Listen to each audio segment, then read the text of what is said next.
While helping my girlfriend put on her stockings, we made a promise. We would both get into a top university, but I had no choice. I deliberately scored 0 on the Chinese portion of the college entrance exam. My total score was 600, just enough to qualify, but the top schools were out of reach. She went abroad to study. What she never knew was that I never went to college at all. I dropped out and became a delivery rider. One night, exhausted, I am on my way to deliver the last order of the day, when a luxury car slams into me and sends me crashing to the ground. Then a woman in red high heels rushes over and crouches beside me. "Are you okay? I didn't mean to." She opens her handbag and pulls out a thick stack of cash. It looks like 2,000 or 3,000 yuan. "Take this," she says. "Go to a nearby hospital and get checked out. I have something urgent to deal with right now." She presses the money into my hand. She stands up to leave, then immediately crouches back down. She pulls a pen from her bag. She scribbles a phone number on a sticky note. Then she tucks her ID card and the note into my hand together. "Call me anytime if anything comes up. My name is Sophia Lee." By the time I look down at her ID, she is already gone. The whole thing takes less than a minute. We barely even exchange words.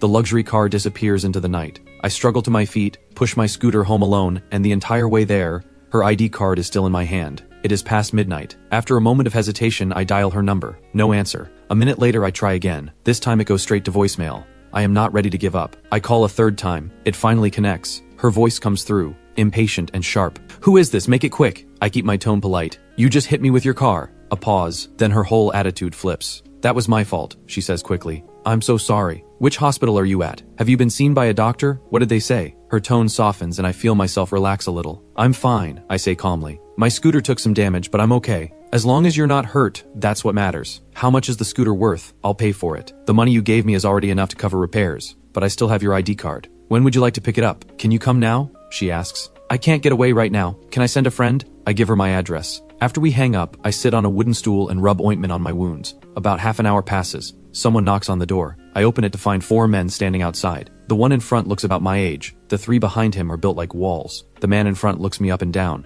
"Were you the one who called? Who are you?" Before I can even answer, he cuts me off, impatient. "Do you have Sophia Lee's ID?" "Yes." The word barely leaves my mouth. His fist connects with my face. Then his knee drives into my stomach. Before I can even process what is happening, I am on the floor. I try to get up. His foot comes straight at my face. The taste of blood fills my mouth. My roommate Leo cracks his door open to take a look, then shuts it right back. The man walks over to me. He plants his leather shoe on my arm and presses down. "Where's the ID?" he asks, cold as ice. I want to speak, but half my face has gone numb. No words come out. He turns to the 3 men behind him. "Go look for it." The ID and the note are sitting right on my desk. They find them in seconds and hand them over. He glances at the ID, satisfied, and slips it into his pocket. The foot on my arm presses down harder. "You blind?" he says, cold and flat. "You tried to pull a scam on her? Let me make one thing clear. If you go anywhere near her again, I will end you." He kicks me one more time, hard, then turns to leave. But before he reaches the door, something seems to occur to him. He walks into my room, picks up my phone, and smashes it on the floor right in front of me. Only once he is sure it is completely destroyed do they all swagger out. After they are gone, I sit alone on the edge of my bed. I cannot make sense of any of it. Why is the world always this cruel? And more than that, why does everyone wear such a perfect mask? Why did she leave her ID behind? Only to send people to beat me up for it. I need answers. Outside, the rain hammers down harder and harder, like it has no intention of stopping. By the time the sun rises tomorrow,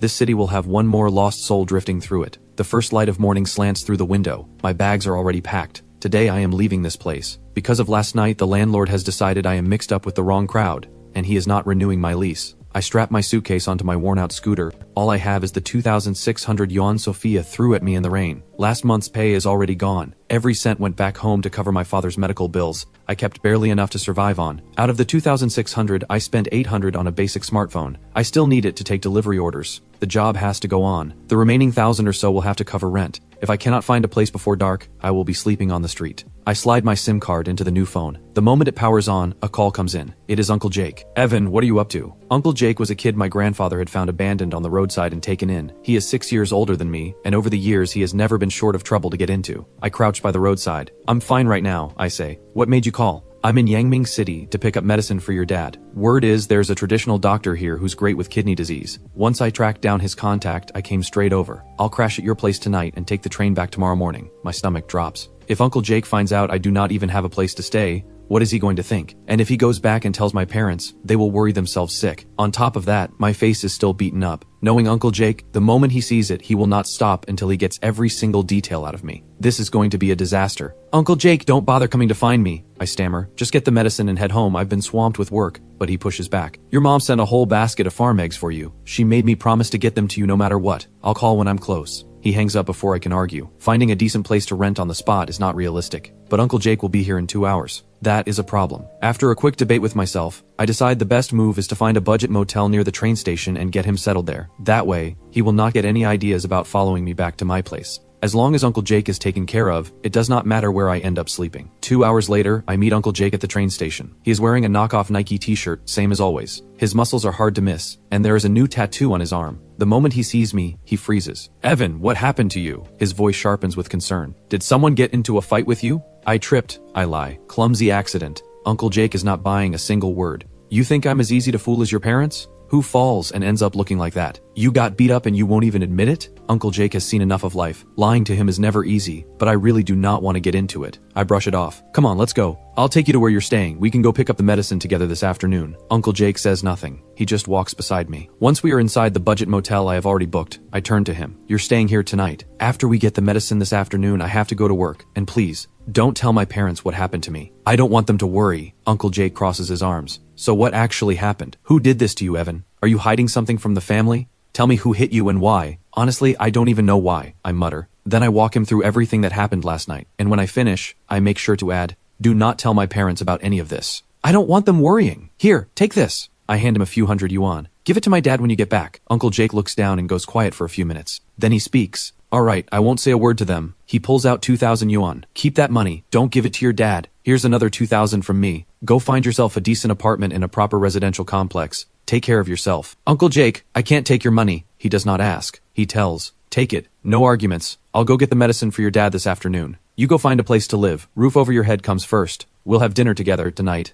and I'll catch the early train home tomorrow." I breathe in slow and deep. I can feel how much he genuinely cares. I do not want to make him worry any more than he already is. So I agree. I will spend the afternoon apartment hunting. Uncle Jake goes for the medicine. My dad's kidney disease has been dragging on for years. The bills wiped out every cent we ever saved. My grandfather left behind tens of thousands of yuan before he passed. But Uncle Jake refused to take a single cent of it. Every bit of it went toward my dad's treatment. Uncle Jake may spend his days getting into trouble, but at his core, he is a good man. That afternoon, I find a listing through a housing agent. A 3-bedroom apartment in a residential complex shared with others. 700 yuan a month. The living room, bathroom, and kitchen are shared.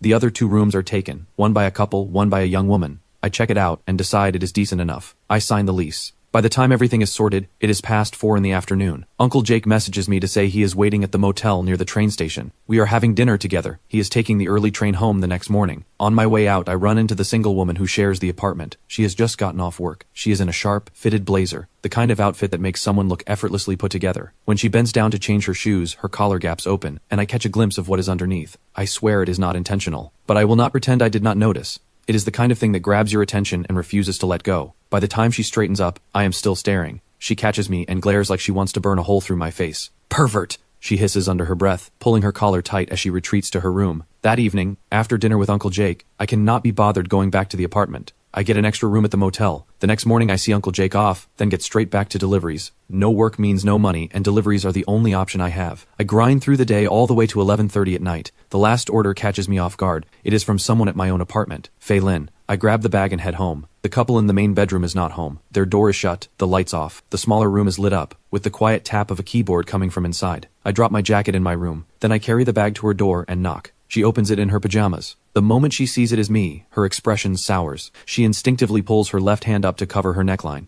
"What do you want?" Her voice drips with contempt. I hold up the bag. "Your delivery," Faye snaps. "Who said you could touch my order?" Before I can get another word out, she snatches it straight from my hands and throws it directly into the trash can by her door. The order has a bowl of soup in it. When she grabs it, the soup sloshes out and soaks into my jeans. It burns. She does not even glance at me, just steps back and slams the door in my face. I stand there for a moment, at a complete loss, and shake my head. I walk back to my room. A notification pops up on my phone, a 1-star review. "How dare you hand my order to someone else? Completely irresponsible." I stare at the screen. One bad review docks 300 yuan from my pay. I work from before sunrise to after midnight, and I might not even clear 300 for the whole day. Today, I am worn to the bone. And one review just wiped out the entire day. Wednesday afternoon, Uncle Jake calls out of nowhere. I figure he is calling with news from home. I pull my scooter to the curb. "Uncle Jake, what's up? I'm in the middle of a delivery. Can you call back later? I'm at the corner of Weihuang Road and Renmin Road. Come meet me. Finish this order, then stop taking new ones. Get over here." I think I have misheard him. "Where exactly are you?" "The little garden, the spot you told me about where the accident happened. Come show me where that car hit you." I feel it in my gut. Uncle Jake is about to do something. "Didn't you go home?" Why are you back in Yangming City? I'm going to get payback for you. You don't have to come, I'll just pull a few more security camera feeds on my own. I am completely speechless. I know exactly what Uncle Jake is capable of. I finish the delivery in my hands and go straight to him. Sure enough, I find Uncle Jake at the intersection near the little garden. He is crouched by the roadside, eyes locked on the security cameras at the corner. I have no idea what is going through his head. When he spots me, he gets straight to it. Where did the car hit you? It wasn't exactly like that, I correct him. I ran into it while it was turning. Doesn't matter, he shoots back. Turning traffic yields to straight moving traffic. Just point me in the right direction. I point across the road. Right there. Uncle Jake, let it go. We don't know anyone here. The less trouble, the better. I hear you, he says. But once I track down that license plate, I'll find the guys who beat you. He tucks his head down and walks off before I can say anything else. I call after him. Uncle Jake, I'm staying at Spring Garden Apartments. You coming to stay tonight? Uncle Jake does not look back. Don't worry about me. I watch his figure disappear into the crowd. A knot tightens in my chest. Those people are not the kind you want to mess with. They drive a luxury car. The bag she was carrying was worth more than 10,000 yuan. Uncle Jake does not know a single soul in this city, and he is charging straight into this thing blind. Is he trying to get himself killed? But I also know there is no talking him out of it. All I can do is stand here and worry. 3 days later at night, Uncle Jake calls again. He tells me to get to Century City Auto Mall within half an hour. He is waiting in the open-air parking lot outside. When I get there and find him, he is crouched in a low-profile corner beside a flower bed. Diagonally across from him sits the white luxury car from that night. The scratches on the side are still there. I am stunned. I have no idea how he tracked it down. Worry creeps in. Uncle Jake, I say. Let it go. Don't blow this up into something bigger. His voice is flat and final. No, we're settling this tonight. I look around. It is past 8, but the place is packed and buzzing. This is no place for a confrontation. Uncle Jake holds out a pack of cigarettes. Have one. He nods toward a black car parked nearby. Get in. We wait until they show. Don't ask whose car it is. Just get in. Inside, my nerves kick in immediately. The car has to be at least 10 years old. Beaten up and falling apart. On the right side of the driver's seat, a steel pipe wrapped in bandages stands upright. Tonight's weapon. My heart is going fast and I cannot slow it down. I hate those people for what they did to me. But the idea of actually being in a fight makes my skin crawl. I am scared. I try again to talk Uncle Jake out of this. He completely ignores me. Around 9:15 they show up. The man who beat me that night and Sophia Lee both walk out together. They head side by side toward the exit. The man moves to the driver's side and opens the door. Uncle Jake's voice is ice cold. Is that them? Uncle Jake, please, let it go. Uncle Jake's patience is wearing thin. Stop stalling. Yes or no? I breathe in slowly. Yes. Uncle Jake says nothing. His eyes stay locked on the luxury car. The luxury car starts and eases out of its space. Uncle Jake starts our car. We follow. The whole ride, I am wound tight. I know exactly what Uncle Jake is capable of doing. The luxury car weaves through traffic and exits the inner ring road. It turns onto a quieter, more isolated stretch of road. Uncle Jake picks his moment. He surges ahead, then whips the wheel hard, cutting the luxury car off. Then he slams the brakes. Our car skids sideways and blocks the road. You have to hand it to that car. The braking system is impressive. Any other vehicle would have plowed right into us. Once we stop, Uncle Jake takes his time getting out. The driver, the same man who beat me, is already out of the car. He storms over to Uncle Jake's door, face twisted with rage. He kicks the door hard. What the hell is wrong with you? You know how to drive or not? Uncle Jake grips the steel pipe in his right hand, reaches across with his left, and unlocks the door. He shoves it open hard.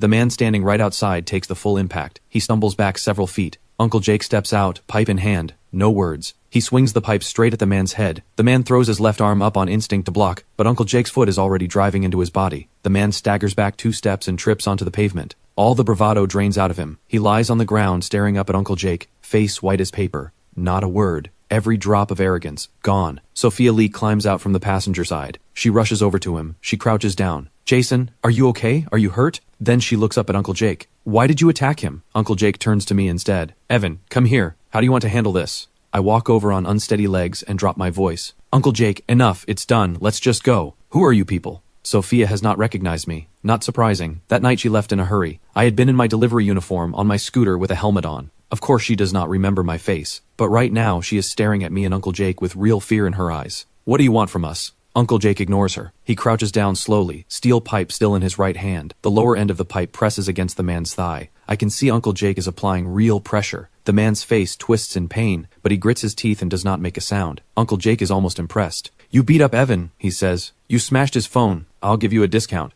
Transfer 5,000 yuan, right now. Do that and we call it even. Uncle Jake lets out a cold laugh. Don't transfer it and you are not walking away from here tonight. Sophia probably knows what kind of person Jason really is. Combined with the raw edge of danger Uncle Jake gives off, she is shaken. She unzips her bag, voice pleading. Please don't hurt him, I'll pay. She pulls out cash and shoves it into Uncle Jake's hands without even counting it. I have no idea how much it is. Uncle Jake glances at it. That'll do. We'll consider this settled. For now. Don't think money gives you the right to walk over people. Remember this. If you have a problem with it, come find me. My number is easy to remember. 1 2 3 4 5 6 7 8 9. Call me anytime. With that, Uncle Jake tucks the pipe away. Evan, let's go. If he ever gives you trouble again, I will put him in a hospital. I am still processing all of this. This is just how Uncle Jake operates. As we leave, I cannot help stealing another glance at Sophia. She is stunning. Her features are so perfectly put together that words feel useless. I am looking at her, and she is looking at me. The moment our eyes meet, a wave of shame washes over me. I force myself to look away and get into the car. Uncle Jake notices the tension in me. He lets out a frustrated sigh, like he cannot believe what he is looking at. You scared? Every person out there has got one head on two shoulders. What exactly are you afraid of? Honestly, I am just tired of all of it. All these years in Yangming City, I have kept my head down, an outsider just trying to get by. No arguments, no fights. The less trouble, the better. Work hard, send money home, save enough to one day pay for my father's kidney transplant. I say nothing. Uncle Jake softens his tone. All right, stop making that face. This is nothing. If he dares come for you again, I'll go after him again. I'll keep going until he learns his lesson. I'll drop you off at the next corner. Take this money. Spend it carefully. I'm staying in Yangming City for a while. Call me if anything comes up. Without waiting for me to agree, he dumps all the cash in my lap. I know my dad's treatments cost a lot, so I do not push back. It comes to something over 6,000 yuan. I take it all. So you're not going home? What are you even doing in Yangming City? None of your business, and it's definitely not delivering food. Remember, if he comes for you again, you hit back. Don't back down. Uncle Jake and I have never seen the world the same way. I get out at the corner and wander slowly through the city streets. Several thousand yuan sitting in my pocket. It feels too easy. Easy enough to make me uneasy. I even think about reaching out to Sophia, returning all the money to her, and explaining that this whole thing was a misunderstanding. I will admit that. Part of it is because I am just a broke nobody who cannot afford to make powerful enemies. But there is another part, a part I barely want to admit even to myself. I imagine actually getting to know Sophia, at least hoping she would not think badly of me. Then I catch myself. This is a dangerous thought. Who am I to want attention from someone like her? What a joke. Some broke delivery guy daydreaming about a woman like Sophia Lee. I laugh at myself. The next morning, I do something I almost never get to do. I sleep in. When I wake up, I open the app and start taking orders. The first one is a big job. 40 meal boxes. Destination, Katy International Hotel. Security directs me to the staff elevator and sends me straight up to the conference room on the 29th floor. The first trip, I can only carry 20 boxes. The conference room is empty except for the girl who placed the order. She tells me to leave them on the table. I head back down for the rest. When I walk back into the conference room with the second load, I stop dead. Sophia Lee is standing in the middle of the room. Our eyes meet. I blink. I almost do not trust what I am seeing, but it is her, right here, looking straight at me. A man beside her opens one of the meal boxes and presents it with both hands. Ms. Lee, you've worked hard in this meeting. Please eat first. My scalp goes numb. Just last night, Uncle Jake and I went after her brother, and now here I am, delivering food on her turf. Have I walked straight into a trap? I set the boxes down as fast as I can and head for the door. I make it to the elevator in one breath. The doors open, and I freeze. At least 4 security guards are standing right there. I keep my head down and try to walk through like nothing is wrong. 2 of them step forward immediately. Come with us. I play dumb. You've got the wrong person. Save it. The one in charge turns to the others. Take him. I raise my voice. On what grounds? You're just security guards. You have no right to detain me. The shout draws stares from across the hotel lobby. The lobby manager recovers fast. He turns to the onlookers with a calm smile. Our apologies for the disruption. A guest has just reported missing valuables. We have reason to believe the delivery worker may be involved. We have the suspect under control. We will be handing him over to the police shortly. Again, we are very sorry. Is that delivery guy actually a thief? These delivery workers have no standards these days. Who's going to order delivery after this? I stretch my throat and let out everything I have. I am being framed! But no one believes me. No one even reacts to my shouting. Just cold faces staring back at me. People are filming on their phones. The 4 guards do not take me to the police, not like the lobby manager said. They lock me in a room. They take my phone. They tie me to a chair. I keep yelling, "Let me go! This is illegal detention. You are breaking the law." The chubby guard shrugs. I don't know anything about illegal detention. I do what I'm told. You scream one more time and I will stuff my socks in your mouth. Haven't washed them in a week. He wins. That threat is more powerful than anything else in this room. I stay quiet, because I genuinely believe he would do it. I sit there, heart tight, waiting, not knowing what is coming, not knowing who is walking through that door. It does not take long. 2 of the guards actually fall asleep on the bed. I try to break free, but my hands and feet are tied to the chair. Every attempt is useless. About 3 hours pass. The door swings open. The 2 sleeping guards scramble off the bed. Sophia walks in with 5 people behind her. One of them is the girl who placed the catering order today. Beside her is the lobby manager.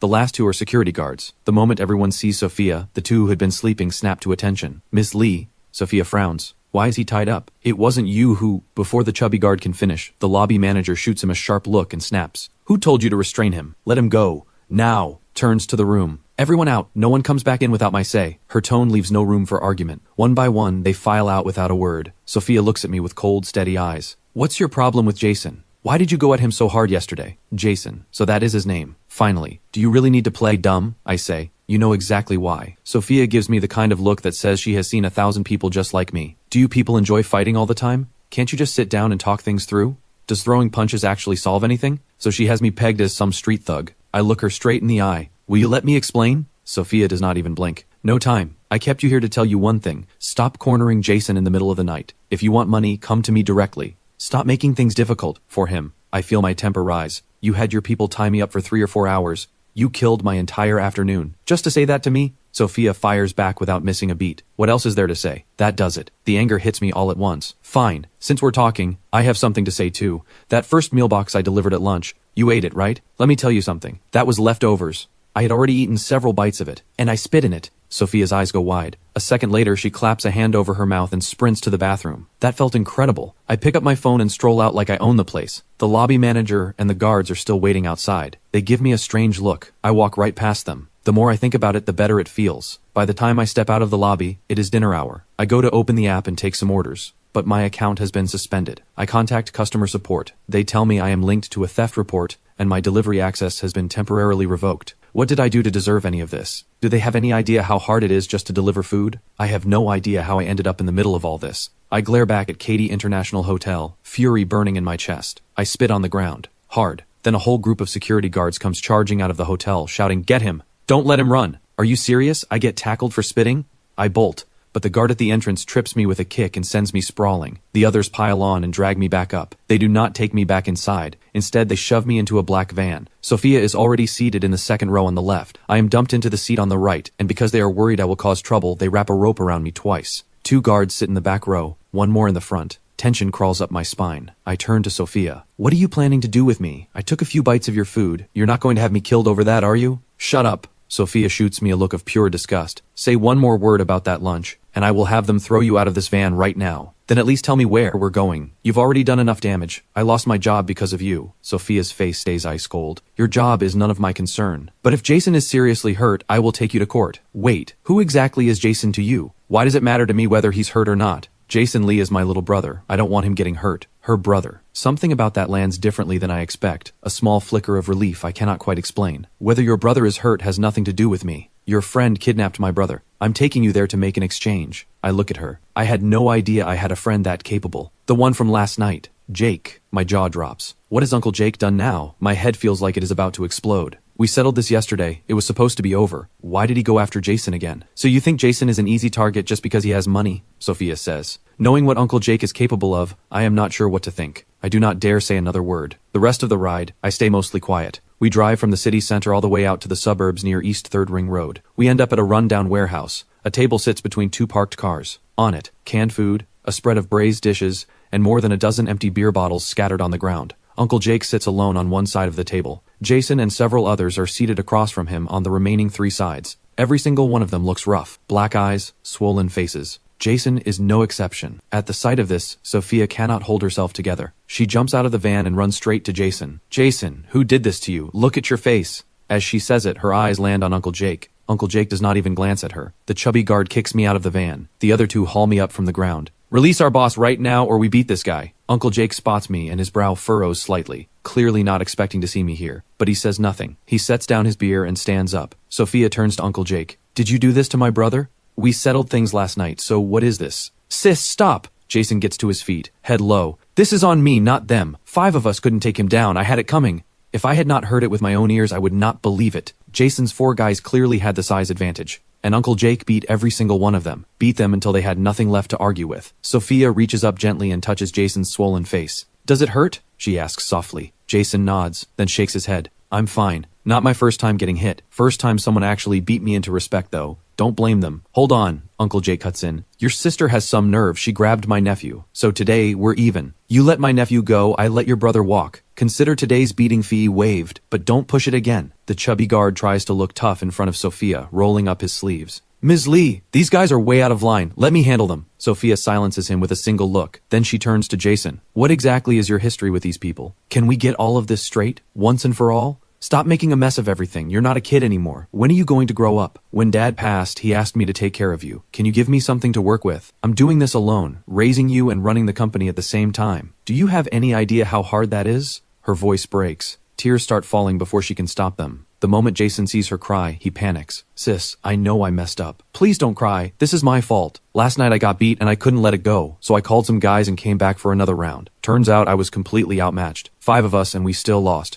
I won't cause you trouble anymore. Just please stop crying. Hey, I call out from the side. Could you maybe untie me while you catch up? I'm still bound over here. You said this was an exchange. Uncle Jake never tied your brother up. A little good faith goes a long way. Sophia glances at the chubby guard. He hurries over and unties me. Sophia, still focused on her brother, turns to me. Why did you attack him last night? Stop pretending you don't know. I raise my voice. You hit me with your car, then sent him to my apartment to beat me up and smash my phone. Don't stand there and tell me you knew nothing about it. That stops Sophia cold. She stares at me for a full 3 seconds. Then she turns to Jason. He drops his head. Sis, let me explain. Jason can barely bring himself to meet her eyes. That night, he says quietly, you told me you'd hit someone with the car and asked me to go pick up your ID. I thought you'd been scammed, that the guy was holding your ID hostage to squeeze money out of you. So I brought some guys and went to his place to take it back. I was also worried he had your number and might harass you. So on the way out, I smashed his phone. And that's what led to last night. Sophia is stunned. She looks at me, then at Jason. Jason looks like he wants to disappear into his own collar. I look at Sophia. Clear enough now? You had no time to hear me out, but at least you heard it from your brother. Do you get it now? Your car hit me. Then you sent people to beat me. Today your lobby manager told everyone I was a thief. Now my delivery account has been suspended. I have no job.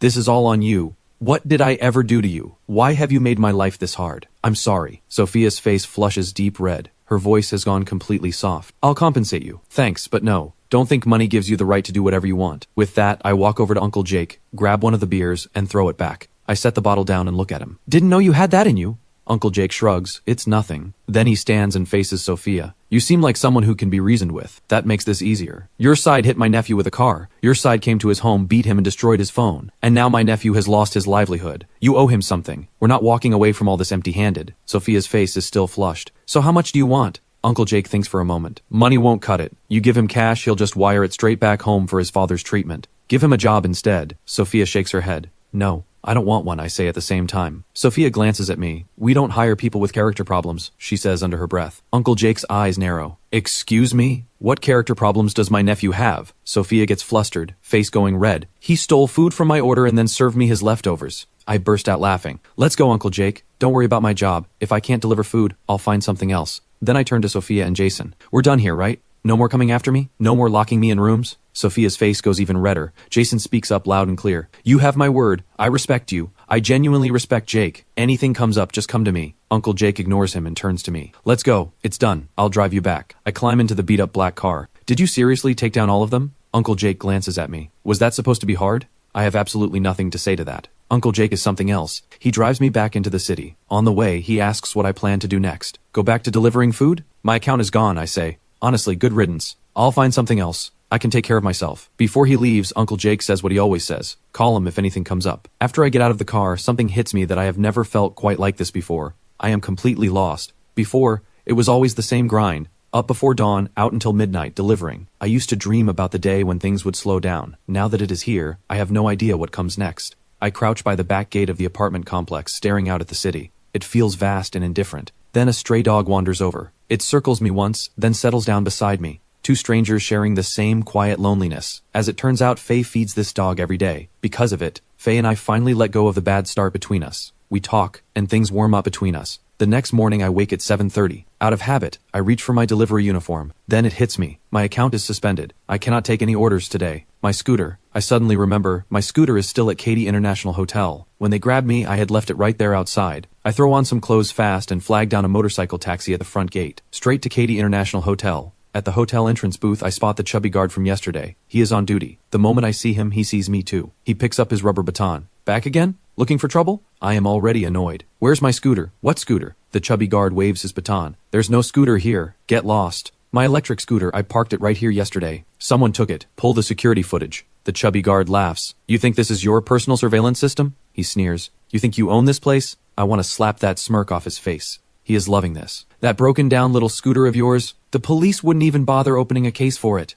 And you're treating it like it's precious. He stops mid-sentence and snaps to attention. Suddenly the picture of professionalism. Someone important must be arriving. I turn around. Sophia's white luxury car is pulling up. It stops right beside me. She rolls down the window and looks at me. What are you doing here again? I am not in the mood. You think I want to be here? I came for my scooter. I left it here yesterday. Now it's gone. The chubby guard slides over. Ms. Lee, don't bother with him. He's demanding we pull our security footage over that junky little scooter. He's completely full of himself. You go ahead, Ms. Lee. I'll handle this. Sophia looks at the chubby guard. How exactly are you going to handle it? Where is his scooter? The chubby guard grins. Word from yesterday's shift. One of the staff watched the city enforcement officers load it onto their truck and haul it away. My blood boils. You saw them take my scooter and said nothing? I was here delivering food to you people. You cost me my job and you couldn't even keep an eye on my scooter? Do you have any decency at all? The chubby guard just grins wider, eyes gleaming with satisfaction. He even hums a little as he delivers his answer. Why would we? Sophia has had enough. She turns to the chubby guard. Get him elevator access. Bring him to my office. She drives off toward the parking lot. The chubby guard just stands there. Did I just hear that right? Ms. Lee wants me to take you to her office? Sophia's office is on the 29th floor. The door reads, General Manager. I never would have guessed.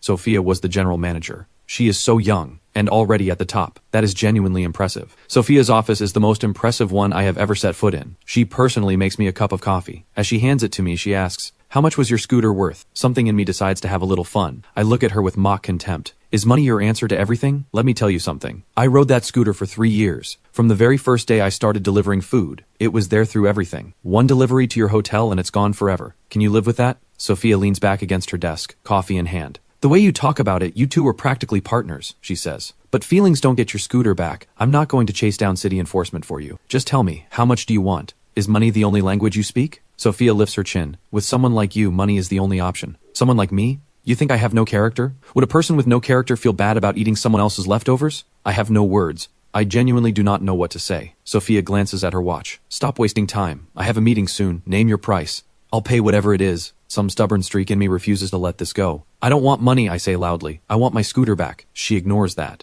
Would 5,000 cover it? I say nothing. 8,000? Still nothing. Sophia raises her voice. 10,000. That should be more than enough. I look at her. You really think I came here to shake you down?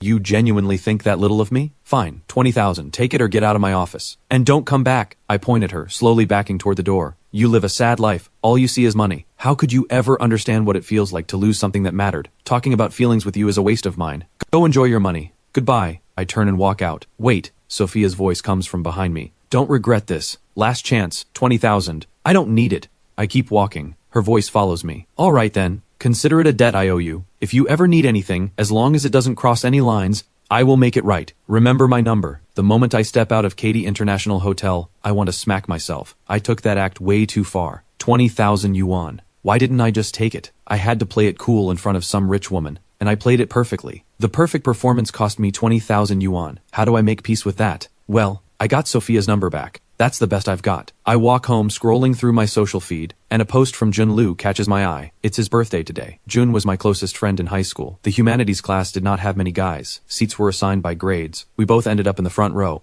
Every exam, one of us was at the top of the class. First place was always either me or Jun. After graduation, Jun scored 590 points and got into Qingnan University. I scored over 600 and chose not to go. My family had nothing left to spare for tuition. My father's kidney disease kept bleeding us dry. I figured the sooner I started working, the sooner I could send money home. 4 years ago, June came to Yangming City for university. I came to Yangming City to work. In the beginning, we still hung out a lot. Over time, our worlds drifted apart. We stopped reaching out as much, but the bond was always still there. Seeing his post, I leave a comment. Happy birthday, brother. June messages back almost immediately. Evan, are you free tonight? Come to my birthday dinner. It's been almost 6 months since we saw each other. More than that, I type back. You must be close to graduating. He tells me he has already finished his coursework and moved out of the dorms. He is looking for an internship. I ask if he has anything in mind. He replies, I studied business management. I've already turned down a few offers. I want to get into hotel management. Come tonight and we can talk. Dianki Road. Bring your girlfriend. Let me see how well you're doing. If I had been able to go to university 4 years ago, maybe today I could casually tell a friend I am weighing job offers in hotel management. Some people get to choose their path. Others just get chosen. A girlfriend. Where am I supposed to find one of those? Then it hits me. Sophia. She owes me a favor, doesn't she? What if I bring Sophia to dinner tonight and introduce her to Jun while I am at it? June wants to get into hotel management. Sophia is the general manager of Katy International Hotel. Even if she cannot get him in directly, she could at least open a door. Maybe give him a connection worth having. I call Sophia right away. She picks up and immediately says, Changed your mind? Calling back for that 20,000? Can you relax for once? I say, laughing a little. Is that really all you think I'd call for? Sophia laughs, openly, without trying to hide it. So what do you actually want? She asks. You promised me a favor today. Anything within reason. Those were your exact words, weren't they? Yes, that was me. So what do you want? Come with me to a friend's birthday dinner tonight. Just a meal. That doesn't cross any lines, does it? Not too much to ask? Dinner? Sophia's voice pitches up on the other end. You want me to go to dinner with you? You think I have nothing better to do? If you don't want to come, I'm not forcing you. But at least I'll know exactly what kind of person you really are, Sophia Lee. All you care about is money, and apparently your word means nothing. Your call. That seems to get to her. Fine, she snaps. I'll be there tonight. After dinner, you leave me alone for good. We're done. You have to promise not to undermine me at dinner, and I won't do anything out of line either. Just show up as a friend. Sophia's tone shifts, clean and easy. Got it. See you tonight. I feel a quiet flicker of satisfaction after hanging up. It has been 6 months since I last saw June, and today is his birthday. On my way out, I stop at a convenience store and pick up a red envelope. I slip 500 yuan inside. 500 is not a small amount for me, but June's friends are probably all university graduates. College kids tend to spend big. If my envelope is too thin, it might embarrass June. At 6:15, I arrive at the restaurant. Sophia's white luxury car is already parked outside. When she spots me, she steps out and walks toward me, still in her work clothes. I stand at the entrance and take a long look up and down. Sophia catches me and glares. What are you staring at? You never said anything about what to wear. And honestly, I had no time to change. I came straight from the office the moment you sent the address. I smile. You know what? You actually pull off the work look pretty well. That earns me a massive eye roll. I lead Sophia into the private dining room. I push open the door and there is June, sitting at the head of the table. He is mid-conversation with the guy to his left. Around a dozen people fill the room. June sees me and jumps to his feet. Evan, you finally made it. We've been waiting. Come sit here. He nudges the guy beside him to shift over. I take the newly freed seat. I pull out a pack of cigarettes and offer one to the guy who moved. He glances at the brand and does not take it. He politely points to the expensive pack already on the table and says he is covered. June turns to the table. Everyone, this is Evan. We grew up in the same town, my best friend from high school. A total academic standout, scored over 600 on his college entrance exam. I manage a quiet, hollow smile. Come on, June, that's all old news. Happy birthday.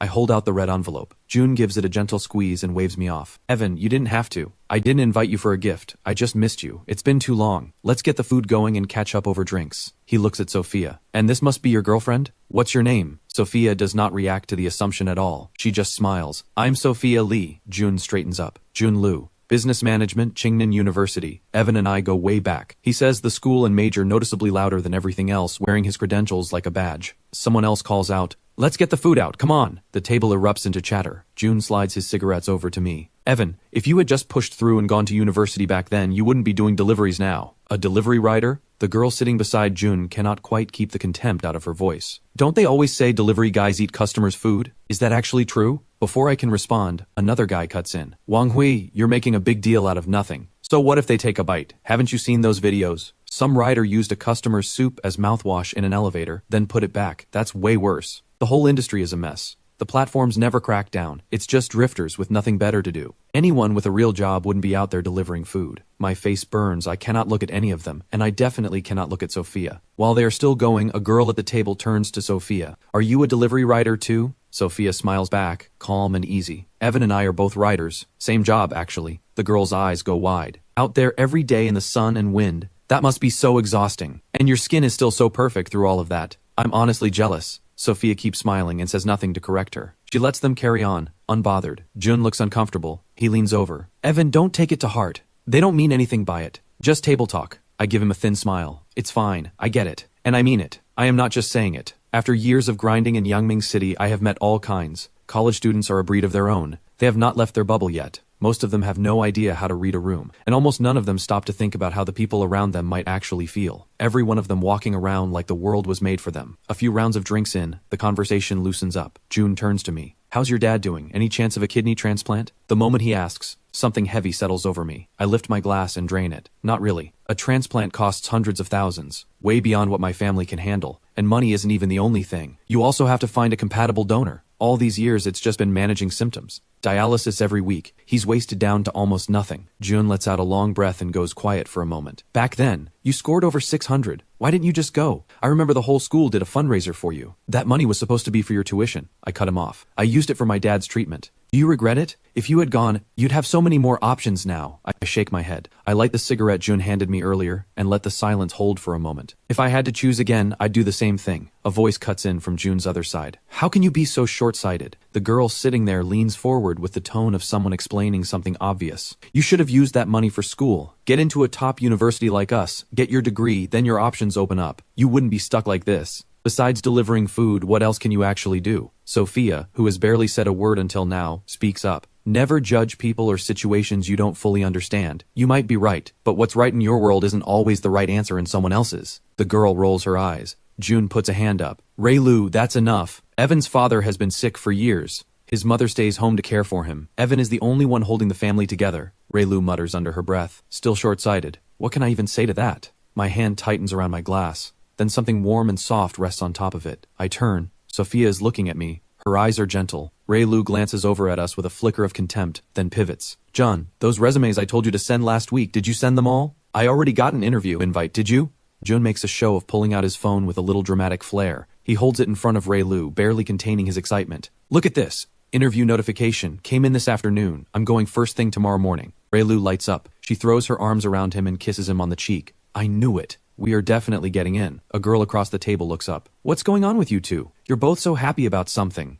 Raylu beams. Jun and I applied to our dream hotel, and they just invited us to interview tomorrow. Everyone raises a glass. See, that's what a good degree gets you. You get to choose what you want to do. Jun turned down so many other companies for you, Raylu. Don't let him down. After dinner, the plan is to head to karaoke. It is about 2 kilometers away. As we leave the private room, Jun's university friends spill out ahead of us. Sophia and I drift to the back. I lower my voice. Dinner's done. You kept your promise. You don't owe me anything more. Go ahead and head out. And thank you. Genuinely. Sophia asks quietly, are you going to karaoke with them? I shake my head. I'll find an excuse to slip away. We don't really have much to talk about. Sophia tilts her head, a small pout on her lips. Where are you going then? I'll walk you to the door. Jun has already flagged down 3 taxis. The first is already packed with 4 people. The second has 2, with a couple climbing in. That leaves 5 of us standing there. Me and Sophia. Jun and Raylu, and one guy I do not know. Raylu turns to Sophia. The 5 of us can squeeze in together. Sophia smiles. Thanks, but Evan and I have somewhere to be. Let's catch up another time. Jun's face falls a little. Already? Come on, stay a bit. It's rare we all get together like this. Raylu quietly pinches Jun's arm.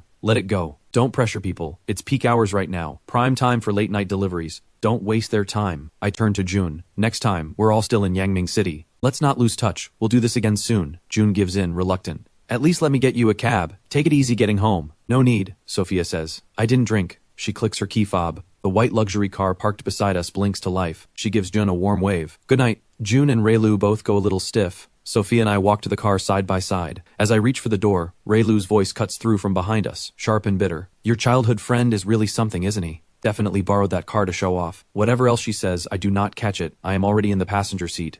I lean back and close my eyes. I cannot see what lies ahead of me, but I feel tears slide down my face. When life presses down hard enough to cut off your breath, the only thing left is to sit in the dark and nurse the wound alone. I do not want Sophia to see this. I lower the window and let the night air carry the tears away. The car pulls up outside Spring Garden Apartments. I get out and say goodbye. Just before I turn to go, Sophia calls after me. Evan, do I still owe you anything? I stop. I turn around and look at her. No, we're even. Good. A small, easy smile crosses her face. She says goodnight, calm and clean. I sleep straight through the next morning. A phone call pulls me out of it. I don't even check who it is. I pick up on reflex. Hello? Sophia's voice comes through. Are you seriously still asleep? How lazy can you be? Still half unconscious, I mutter. What does that have to do with you? Can you do me a favor? What kind? Come to my office. I'll explain in person. If you want to say no, that's fine. I won't push. I sit with it for a few seconds. Fine. Give me 30 minutes and keep your guard dogs on a leash. Don't let them bite me again. Sophia laughs.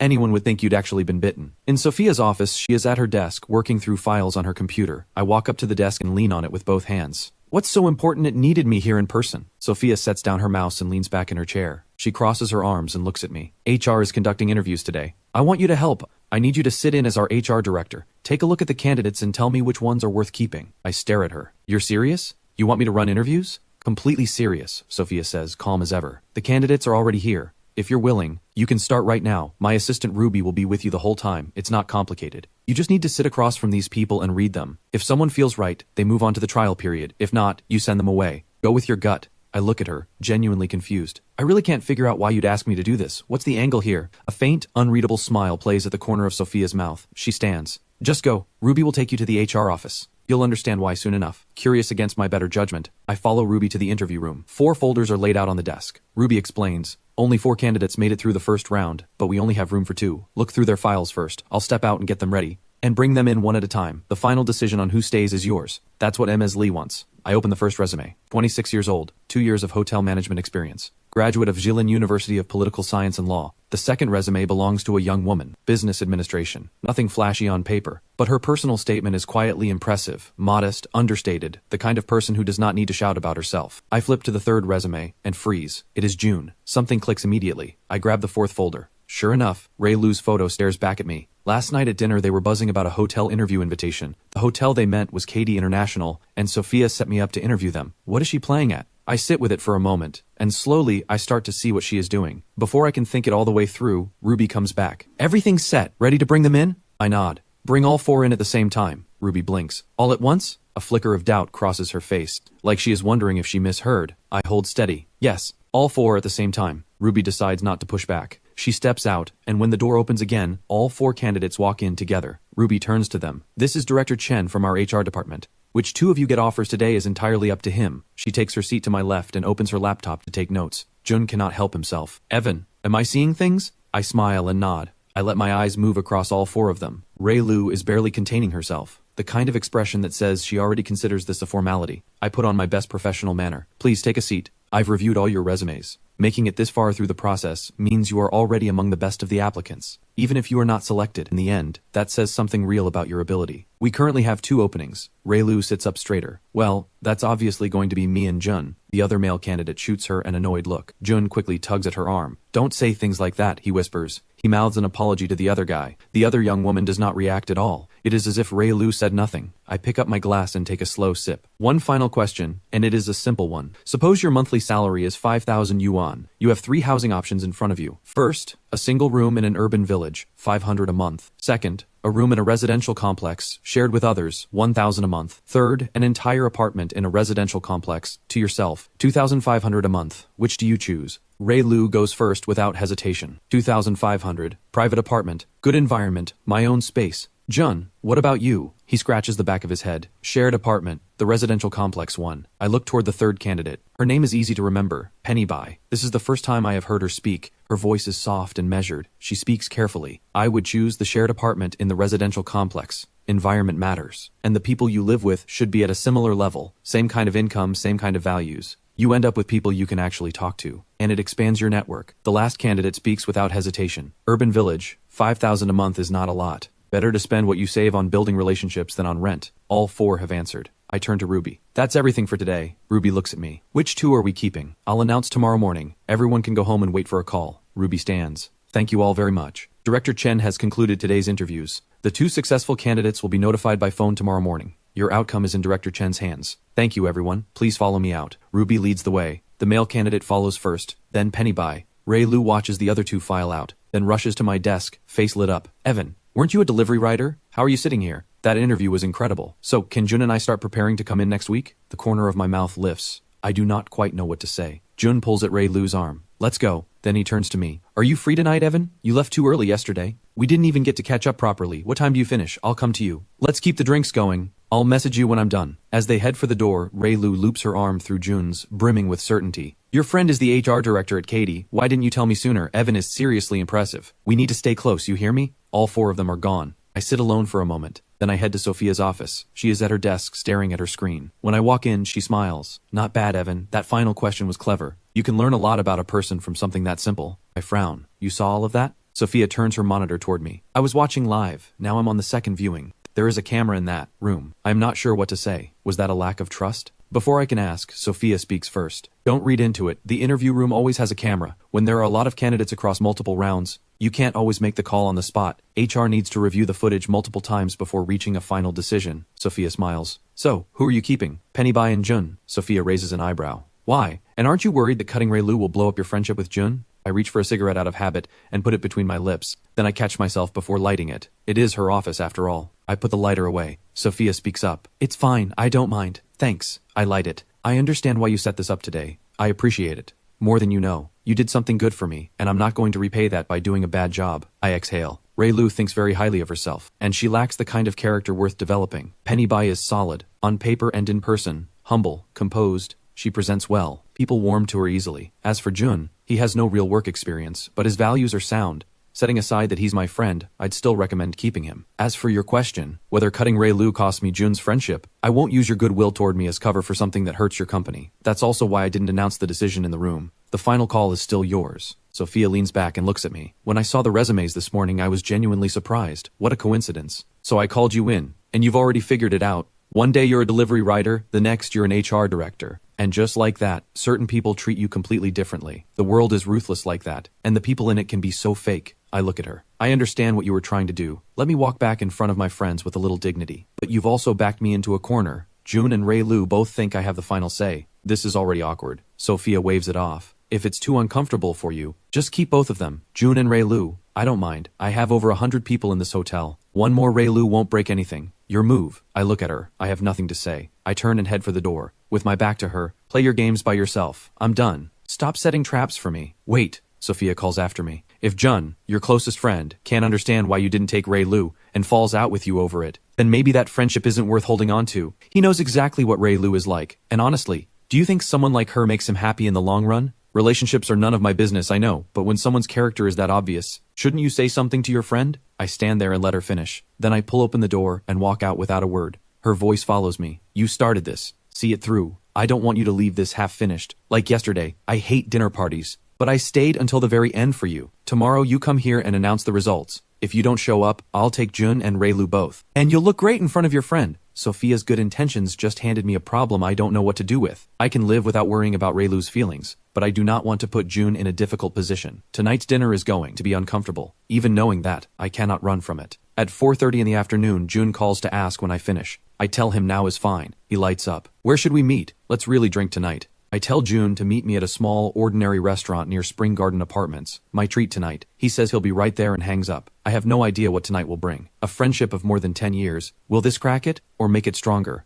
I genuinely do not know. We have both changed a lot. Our worlds have drifted further and further apart. Some things I don't even know how to begin to say. All I can do is hope for the best. At 5:30, Jun and Rui walk in together. My chest tightens. I want to hold on to this friendship, but I do not want to betray what Sophia did for me. I am caught between the two. Once the food arrives, every topic leads back to Katy International Hotel. How is the work environment? What is the pay like? What does the company structure look like? I don't know the answers to most of it. I deflect with awkward smiles and change the subject when I can. Jun and Rui both notice I am dodging. The air at the table stays stiff the whole meal. Everyone is holding something back. Rui breaks first. She taps her chopsticks and says in a loaded tone, Jun, Evan doesn't seem too excited about you working at Katy. I speak up. Don't go there. Whether you get in is not really my call. Rui pushes. You ran our interview today, and Ruby, she's the GM's own assistant. She said it was your call, so how is it not your decision? Jun looks at me, straight and sincere. Evan, this job matters to both of us. There are several 5-star hotels in Yangming City, but after looking at all of them, Katy is the best fit for where we want to go. I look at him. Why though? You just said it yourself. There are plenty of options. Why does it have to be Katy? Jun lowers his voice like he is about to share something important. You work there. You must have heard. The head of the Katy Group, Conrad Lee, he died in a plane crash. They couldn't save him. Word is the hotel is now being run by his illegitimate daughter. She's making sweeping changes, building her own team, establishing her authority. In a moment like that, she needs fresh people she can trust. That's exactly why we chose Katy. Big chaos brings big opportunity. I want to go in and make a mark, with Rui by my side. Better to prove yourself somewhere with real stakes than to drift in a quiet company. I understand where Jun is coming from. It is a real opportunity, but I genuinely cannot bring myself to greenlight Rui. I try to ease him toward a different angle. A stable environment has its value too, you know. Less politics, less backstabbing. Jun looks at me dead serious. Evan, if there's any way, please keep both of us. I'm asking you. I don't give Jun a straight answer at dinner. I just tell them both to go home and wait for a call. But something comes back to me. That night at the warehouse outside the city. Sophia looked at Jason and said, I promised Dad I would take care of you. If I am guessing right, the illegitimate daughter Jun was talking about might just be Sophia. Back home, I step out onto the balcony and call Sophia. This late? She says. What's going on? It's about the hiring. Jun and Rui took me to dinner tonight.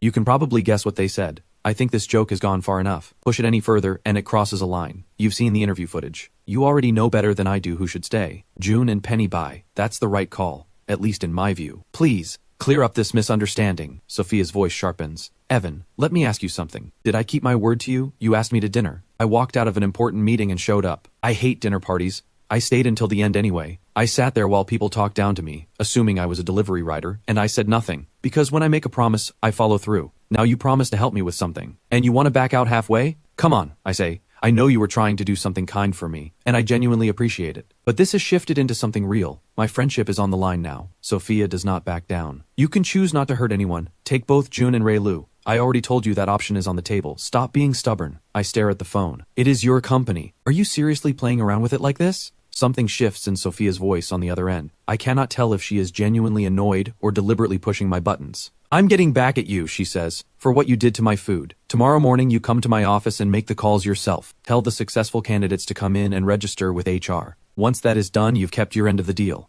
If you have any backbone at all, you don't leave things half-finished. She hangs up. I sit there feeling like I have stepped onto a boat I cannot get off. I lie in bed turning it over and over. There is no clean answer here. Every choice costs something. The next day, in Sophia's office, I really do not like the way she is looking at me. There is amusement in her eyes. A desk phone sits on the table between us. Sophia is seated across from me, cradling a cup of coffee in both hands, looking entirely too comfortable. I stare at the phone. Just make the call, Sophia says, calm on the surface. Step back and think about it. Even if you go to Jun and Ray Lu right now and tell them you were never actually the HR director, they won't believe you, will they? I look at her, and the anger comes through. You were never really trying to help me get my confidence back in front of people. You wanted to trap me, didn't you? Sophia's mouth opens, and something like hurt flickers in her eyes before she covers it. Think whatever you want. She gets up from the sofa and goes back to her desk. And she is right. Even if I go to them now and say I was never the HR director, they will not believe me. So what exactly am I waiting for? I pick up the desk phone and dial the internal line. Straight to Ruby. Notify Jun Lu, he's been accepted. Tell him to come in Monday to register. Understood. Ruby's voice comes back. And the second candidate? The second candidate. My hand tightens on the receiver. Across the room, Sophia has not taken her eyes off me. Ruby waits. Director Chen. Who is the second person? Ray Lu's name rises to my lips more than once. Each time, it stops there. Ruby's voice comes through again, patient and steady. Director Chen, go ahead. I'm listening. Penny Bai. The moment I say it, something lifts off my chest. I realize my entire back is soaked in sweat. Got it, Ruby says.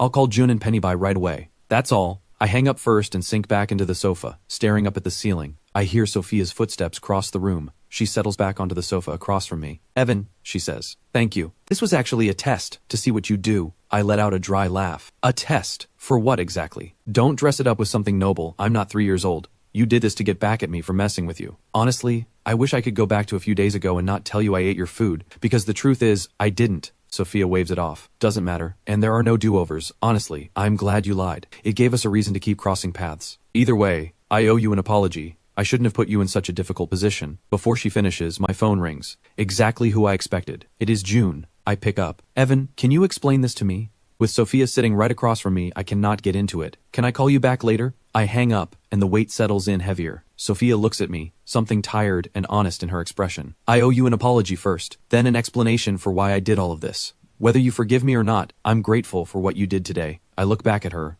worn out. She says softly, I put you in an impossible situation, and at the moment that mattered most, you still chose to protect my interests. The company has been dealing with some internal issues lately. I'm in the middle of reshuffling people across departments.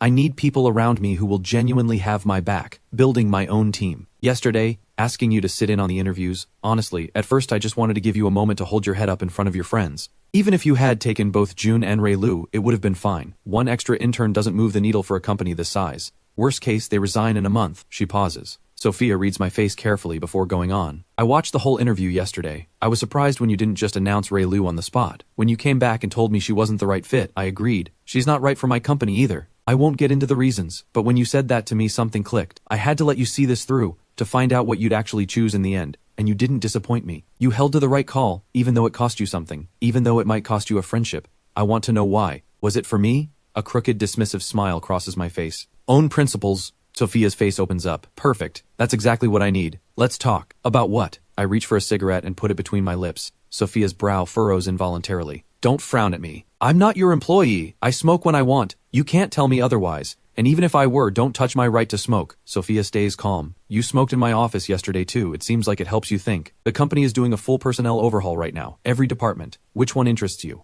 What industries have you worked in before? What kind of experience do you actually have? Delivery writing, the kind where I allegedly steal bites. Sophia fixes me with a sharp look. I am being serious. Can you be too? Fine. Delivery riding. Before that I worked as a server at a karaoke bar. And I've hauled bricks on construction sites. The more I list, the smaller I feel. Basically every entry-level job there is. If you're genuinely offering me something, I trail off. Sophia leans forward slightly. Say it, whatever you want. I'll make sure the pay is fair. It won't be less than what you made delivering. Don't underestimate that. I was clearing 6,000 or 7,000 a month. I'll give you 8,000. Then I'll be a security guard. Sophia's expression does something I cannot quite describe. She stares at me for a long moment. Are you serious? Completely, I press on. Do security guards get free meals and housing? Is there a perfect attendance bonus? How does the shift rotation work? How many hours on, how many off? I could catch up on reading during breaks. Sophia tilts her head. Being a security guard actually suits you. Come in Monday. I'll have Ruby handle the arrangements. The company covers meals and housing. But the housing is a shared dormitory, just a bed. It's fine for resting between shifts. I don't know the exact shift schedule for the security team off the top of my head.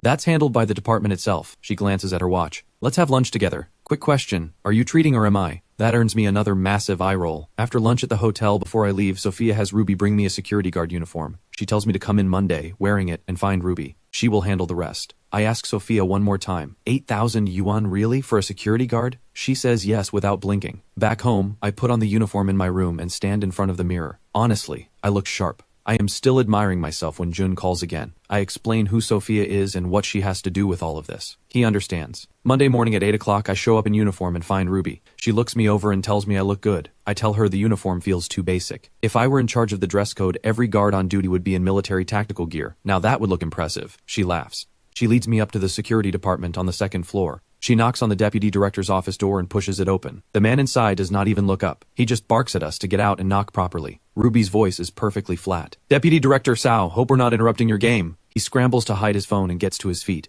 Ruby introduces us and makes it clear he is expected to support the new director, me, in every way. After the introductions, she leads me to another office. It is spacious and clean. I never would have dreamed. Just a few days ago I was a delivery rider, and now I have my own office. Ruby hands me the keys. Security is yours now. Any problems, come straight to me. I'll have Deputy Director Cao bring you the department files shortly. There's a lot to manage. Give it everything you've got. I won't let you or Ms. Lee down. Good luck. I have barely warmed the seat when there is a knock at the door. A guard leans in, tone cocky. Director, guest causing a scene outside. You need to handle it. Shouldn't a guest complaint go to the lobby manager? Guest incident at KD International? And that falls on the security department? The guard has a cigarette dangling from his lip. They drove a car and blocked the parking exit. Deputy Director Chiao is out there waiting. He sent me to ask for your call on this. When I get there, I find a luxury car parked sideways across the exit. The owner is cursing loudly. His car has been scratched. The problem is, there is no footage. The camera covering exactly that spot has been broken. Deputy Director Sao points at me. This is our newly appointed director. Don't worry. He'll give you a satisfactory answer. The car owner is furious. So you're in charge? Then give me an answer. How are you going to compensate me? This is outrageous. Less than an hour into the job and I'm already being tested. I am still scrambling for a response when a woman appears. She steps forward and says the scratch was hers. She mistook the car for her ex-husband's.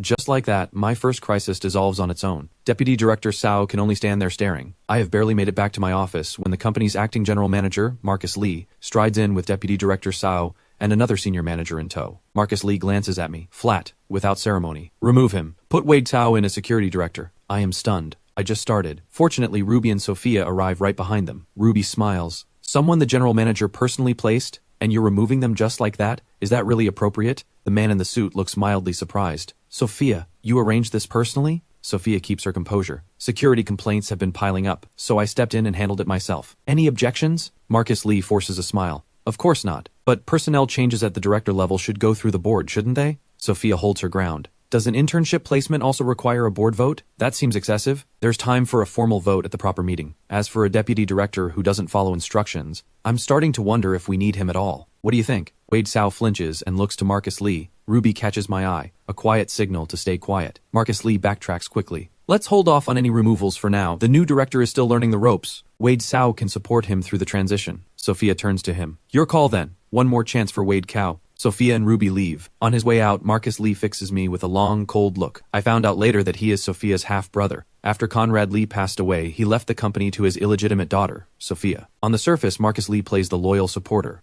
In reality, he uses every personnel change Sophia makes to stir up shareholder discontent. His influence is quietly growing, and Sophia's position is becoming more fragile by the day. That evening, I get home and exhaustion hits me like a wall. I collapse onto the couch and fall asleep right there. Faye is the one who wakes me up. I end up eating her leftovers. Ever since the stray dog sorted things out between us, we have been getting along much better. After dinner, Uncle Jake calls and drags me out for drinks at a bar. I could use the outlet. On impulse I invite Faye, and she actually says yes. Uncle Jake leads us to a booth in the bar. 3 men and a woman are already there, all around 30. The woman is striking. Uncle Jake makes the introductions. Call these guys brother, and this is Sister Yin. I raise my glass. To the 3 brothers, Sister Yin and Uncle Jake. Ivy Yin tilts her head. Your uncle? Which one is your uncle? Jake, he told me to call you all brother. I can't let you get this for free, so the least you can do is drink with me. The table erupts. Ivy Yin looks at Uncle Jake. Your nephew is more fun than you are. Little brother, let me drink with you. Over drinks, I learn they all work as coaches at a fitness club. Uncle Jake teaches mixed combat there. Nobody pushes anyone to drink. I like the energy. Just as the conversation hits its stride, Jason Lee appears out of nowhere. He grabs a beer from the table and drains it in one go. Catching his breath, he turns to Uncle Jake. Jake, I finished all 300 push-ups.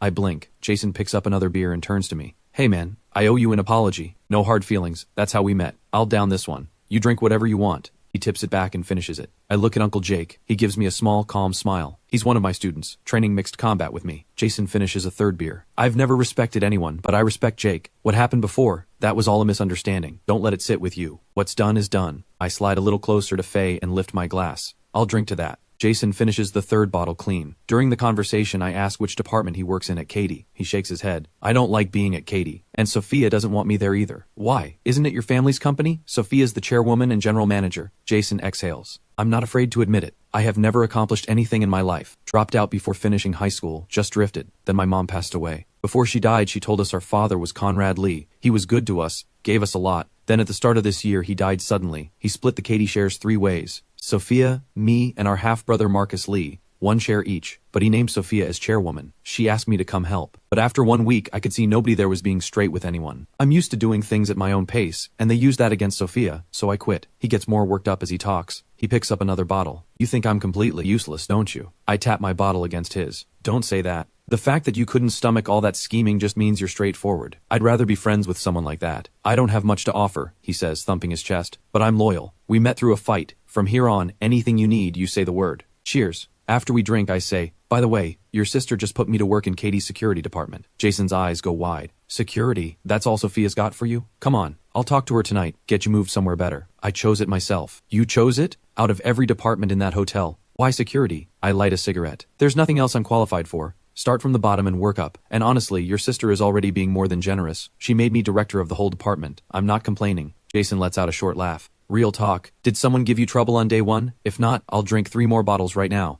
Everyone at the table looks at me. I give a rueful smile. The deputy director already set a trap for me. What happened? Uncle Jake, who rarely talks, leans in. I walk them through the whole day, then add at the end. Don't even think about going in there swinging. This isn't something you solve with fists. I want to do this right. I'm treating it as a challenge. If I can't handle something like this, I'd lose respect for myself. Ivy Yin nods. Evan, I'm with you on that. If you want to survive in any environment, you have to understand how it actually works. Violence won't fix this. Uncle Jake, who has been quiet the whole time, suddenly speaks. Undermine his authority, break up his crew, solve it at the root. I repeat the words quietly, turning them over in my head. Easy to say, harder to execute. The guy to Uncle Jake's right, Yu Zhuang, laughs. You can't have dozens of people in security all loyal to the same guy. Some of them are just following orders because they have to. Show some backbone and real leadership, and some of them will come over to your side on their own. As a leader, personal credibility matters more than positional power. Give them a moment, something they can rally behind. The more I think about it, the more it makes sense. This was a worthwhile night. I cannot sleep. I lie awake turning the plan over and over in my head. I finally drift off around 2 in the morning. First thing the next day, I message Sophia. I want to build something real in the security department at Katie. Whatever I do next, I need you to back me up. The message goes out. I arrive at the company with still no reply. I try not to let it shake me. After a brief department meeting, just as expected, not everyone is on Xiao's side. The guard who was responsible for the broken surveillance camera on day 1,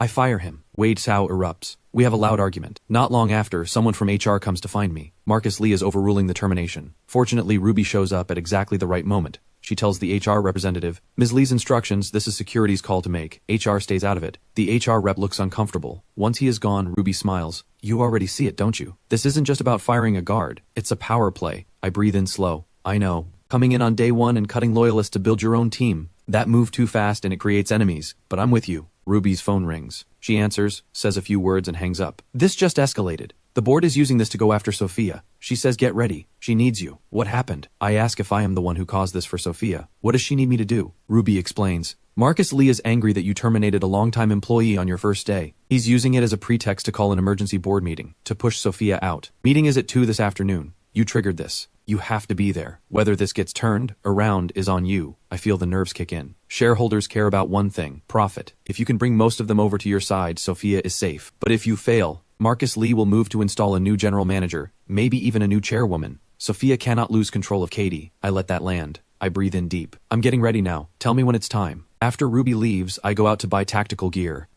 I spend over 1,000 yuan on a lightweight, breathable tactical set. Put it on, and I look like Special Forces. 29th floor conference room. I have barely walked in when a shareholder turns to Sophia with a skeptical look. He's so young. Can we actually trust him? An older shareholder speaks up. Since this meeting is about him, let's hear what he actually did. Marcus sighs, all measured concern. It's nothing major. He terminated a longtime employee on his second day. Sophia's judgment in hiring leaves something to be desired. And now there's talk of mass cuts. I worry about Katie's future, so I thought we should discuss the company's direction and consider re-electing a general manager. The message could not be clearer. He is going after Sophia. Before Marcus finishes, a shareholder cuts in. I invest to make money. Whoever delivers, I back. Well said, another adds. Katie doesn't belong to one family. We respect the late chairman's wishes, but we back ability. Whether that's Sophia, Marcus, or anyone else, earn our confidence and you have our support. Sophia nods. Thank you, everyone. The reason I replaced the security director is simple. Complaints have been piling up. Director Chen, share your thoughts with everyone. I move to the empty seat beside Sophia. I look around the table. At noon today, I paid out of my own pocket for this gear. I believe the image of our security team reflects the image of this hotel. Right now, our guards are in dress shirts and slacks, slouching around. That doesn't belong at Katie.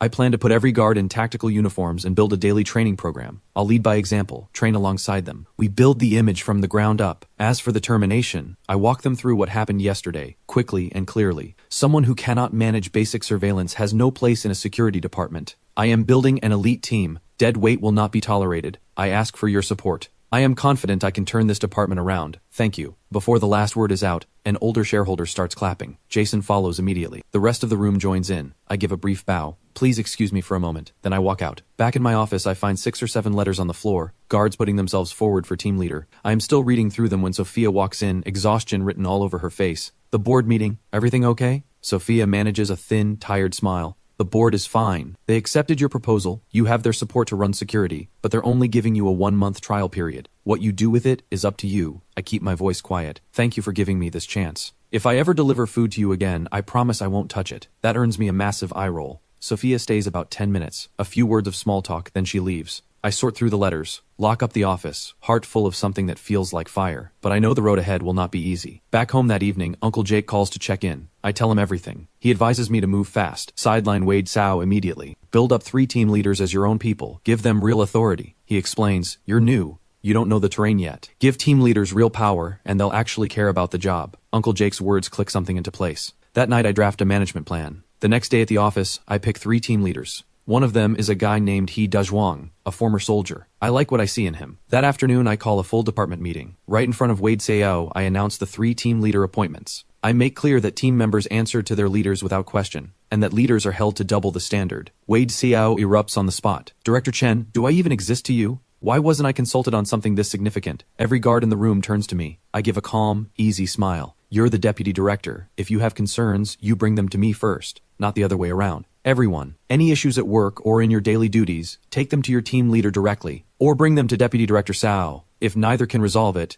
your team leader can escalate to me. That's all for today. Dismissed. Wade Sao's face has gone pale with rage. Afterward, I go to Ruby to apply for the uniform budget. She tells me it needs to go through finance. Once approved, I work out the purchase with the supplier. The next day, the owner comes personally with his staff to deliver the order. After we check everything off, I casually invite him up to the office for a moment. He accepts without hesitation. Then once inside, he locks the door behind him. 2 men alone in an office in broad daylight with a locked door. I start to wonder if I have misread this situation entirely. Just as I am seriously considering the possibility, he reaches into his jacket and sets an envelope on the desk. He gives an awkward grin. Director Chen, please take this. What is this? Director, this is just how it works in the industry. Small shop, thin margins. We hope you'll keep us in mind for future business. We can invoice at a higher rate next time, and your cut goes up accordingly. I open the envelope. A thick stack of 100 yuan bills. I would be lying if I said I was not tempted. My father needs money for dialysis every week. All those months grinding through deliveries from dawn to midnight, and money can come this easily? but something pulls back hard. One voice says, "Take it. This is just how the industry works." Another voice reminds me, if Sophia finds out, she will be disappointed.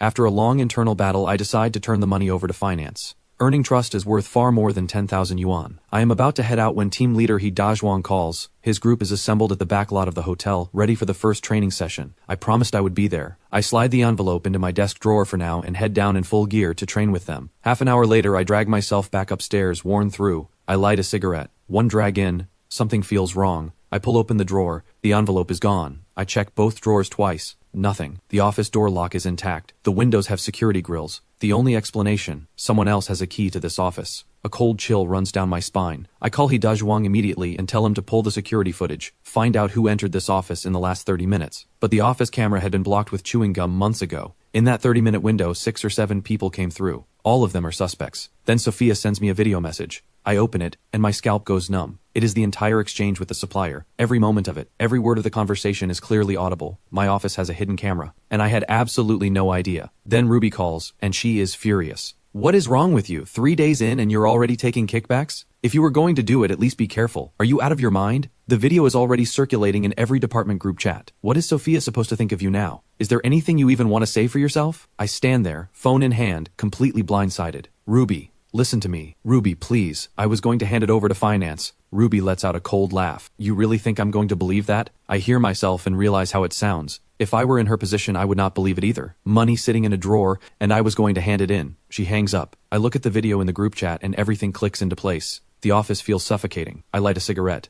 There is nothing left to explain. Even if I tried, no one would listen. The HR director walks in and terminates me on the spot. 3 days in the job, and I am out. What a joke. I end up slumped on the steps beside the Old Town fountain, drinking beer like it owes me something. At some point, Sophia appears behind me. She sits down quietly beside me. "You're not here to ask for that 10,000 back, are you?" "No." Sophia is quiet for a moment. "Work has been a lot lately. My mom and I used to live near here. I'd walk with her along this path. I came to remember that." I stare out at the water. "I disappointed you, didn't I? If I told you I was going to hand that money over to finance, would you believe me?" I laugh at myself. "Never mind, no one would," Sophia asks quietly. "Did you get the HR notice?" "Yes." I take a pull from the bottle, and I know it was Wade Xiao who set up that camera. He also took the 10,000 from the drawer. Sophia answers without flinching. "I know. He handed it to the legal team." I laugh. "So he wants to charge me with bribery." Sophia keeps her voice gentle. "Evan, I understand. Try not to let it eat you." I let out a hollow laugh. What a story, right? Dropped into security as director, full of ambition, and fired for bribery on day 3. I know it was Wade who set me up. I was in his way. I thought I could actually build something. Instead, I burned myself down. Sophia speaks quietly. "Maybe. You're still young. I just wanted to give you something stable. I didn't expect it to go like this." I get to my feet. "This isn't on you. I was too naive." I pick up the half-empty bottle. "Thank you for being here tonight." I drift toward the exit, unsteady on my feet. Something in me wants to run, just leave this city entirely. But I have nowhere to go. I wander the streets until a little girl, maybe 6 or 7, walks up to me. She is sweet. I have nothing else to do. I buy some of her flowers and we start talking. Her grandmother is with her. After a while talking with the old woman, I learned that her daughter and son-in-law came to Yangming City years ago for work, and disappeared. She brought the little girl, Niu, who was 3 at the time, to search for them. That was 3 years ago. They slept on the streets until a flower field owner took them in. They live in a mud brick room and tend the fields. They survive by selling leftover flowers. Niu is gentle and wise for her age. We talk until late into the night. My heart aches for them. Compared to what they have been through, what right do I have to feel sorry for myself? I take down their contact information. I want to help however I can. Back home, Faye is sitting on the couch looking crushed. She quit her job. She could not take the unspoken rules her boss was pushing on her. I show her a photo of Niu. I tell her their story. Something moves in Faye. She wants to help too. Then Jason calls. "Evan, where are you? Get to the Jingyu Fitness Club right now. I'm here with Uncle Jake. Whatever it is, just come." He adds with a grin. "That's my big brother Jake." I say, "You just got yourself a free title." The call ends in laughter. I head to the fitness club. In the lounge, Uncle Jake is smoking in silence. The group from the bar the other night are scattered around talking. Uncle Jake stubs out his cigarette and turns on me. "You got set up and you didn't tell me? How many times have I told you? Call me when something happens." I do not argue. My face burns a little. Ivy steps in. "Jake, ease up. Evan didn't want to be a burden." Uncle Jake drops it. He makes a call. "Come on up." A man walks in shortly after. Jason's eyebrows shoot up. "What are you doing here?" "Don't be angry. I didn't expect it to blow up like this." The man gives an awkward apologetic smile.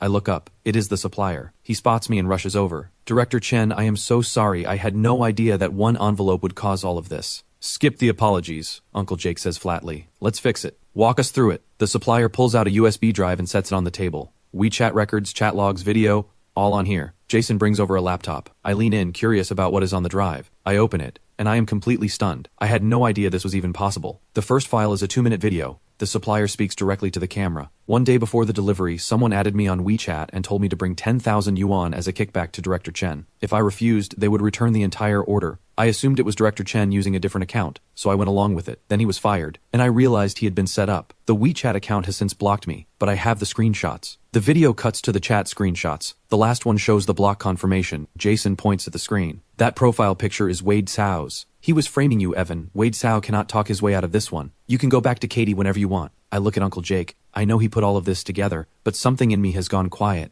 I don't want to go back. I'm not built for that kind of environment. All the scheming and backstabbing. I can find work anywhere. It's not fear. Uncle Jake's jaw tightens. You're backing down. The world doesn't feel sorry for the weak. You fall. You get up in the exact same spot. I shake my head. We see the world differently. Don't push your way of living onto me. I just want an ordinary life. I don't need to be anything great. Uncle Jake grabs the ashtray like he is about to throw it at me. Ivy and the others grab him fast. Evan, stop. Your uncle is going to blow. Ivy pulls me aside. Come on, let me take you to lunch. You haven't eaten, have you? Jason waves us off. Go, go, we won't be able to hold him much longer. Ivy drags me to a small restaurant nearby. After we eat, when we are saying goodbye, she asks if I really mean it about not going back to Katie. Not for now, Jason calls shortly after. All the evidence is ready. What are you afraid of? It's not fear. I just don't like that world. He goes serious. So you're fine being misunderstood? You're fine with Sophia thinking you took that money? The fact is, you had 10,000 yuan in your hands. You say you were going to hand it in. Who believes that? Sophia didn't argue, not because she doesn't care about 10,000 yuan. You have no idea what she actually thinks.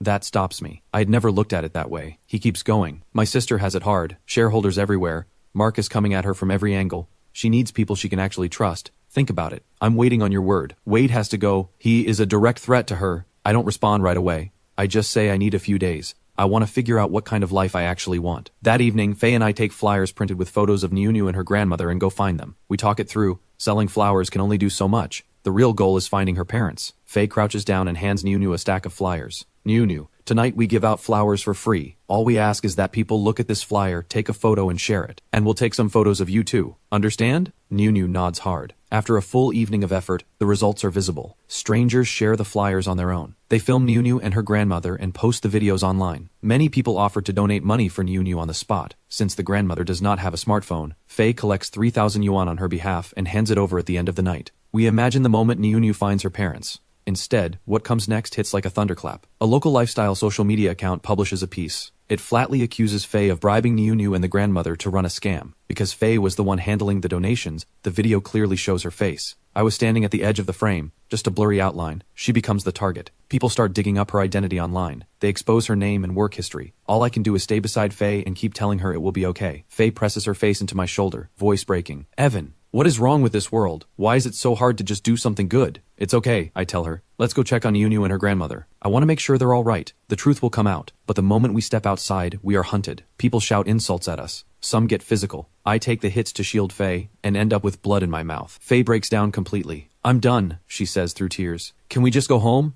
We never make it to Niu. We both turn our phones off, as if that could make us disappear. We try everything we can think of. We write clarification posts. We call the local newspaper. We reach out to advertising hotlines. Nothing works. We sit on the couch in silence, defeated. Then a group of online journalists shows up with cameras. After they interview us, Faye and I hope they will help set the record straight. Instead, what follows is even worse. Around 3 in the afternoon, another account posts something we cannot process. There is a video. It shows the woman interviewing us, but the entire audio has been replaced with voiceover. Our faces are lightly blurred. Viewers can see our mouths moving, but every word coming out is fabricated. The voiceover has us admitting we used Niu's story to run a scam. We supposedly admit that we knew the grandmother had no smartphone, so we deliberately staged everything to collect donations through Faye's own payment code. At the end, we are made to sound like we are begging the public for forgiveness. And then there is a second video in the same post. Footage of the journalist interviewing Niu and her grandmother. They have no idea what is being said about any of this. They stand in front of the camera and pour out genuine gratitude for me and Faye. Even through the screen I can see it. The grandmother and Niu are truly deeply happy. Every word of thanks is real. The two videos placed side by side create the worst possible contrast. The anger of the audience is immediate.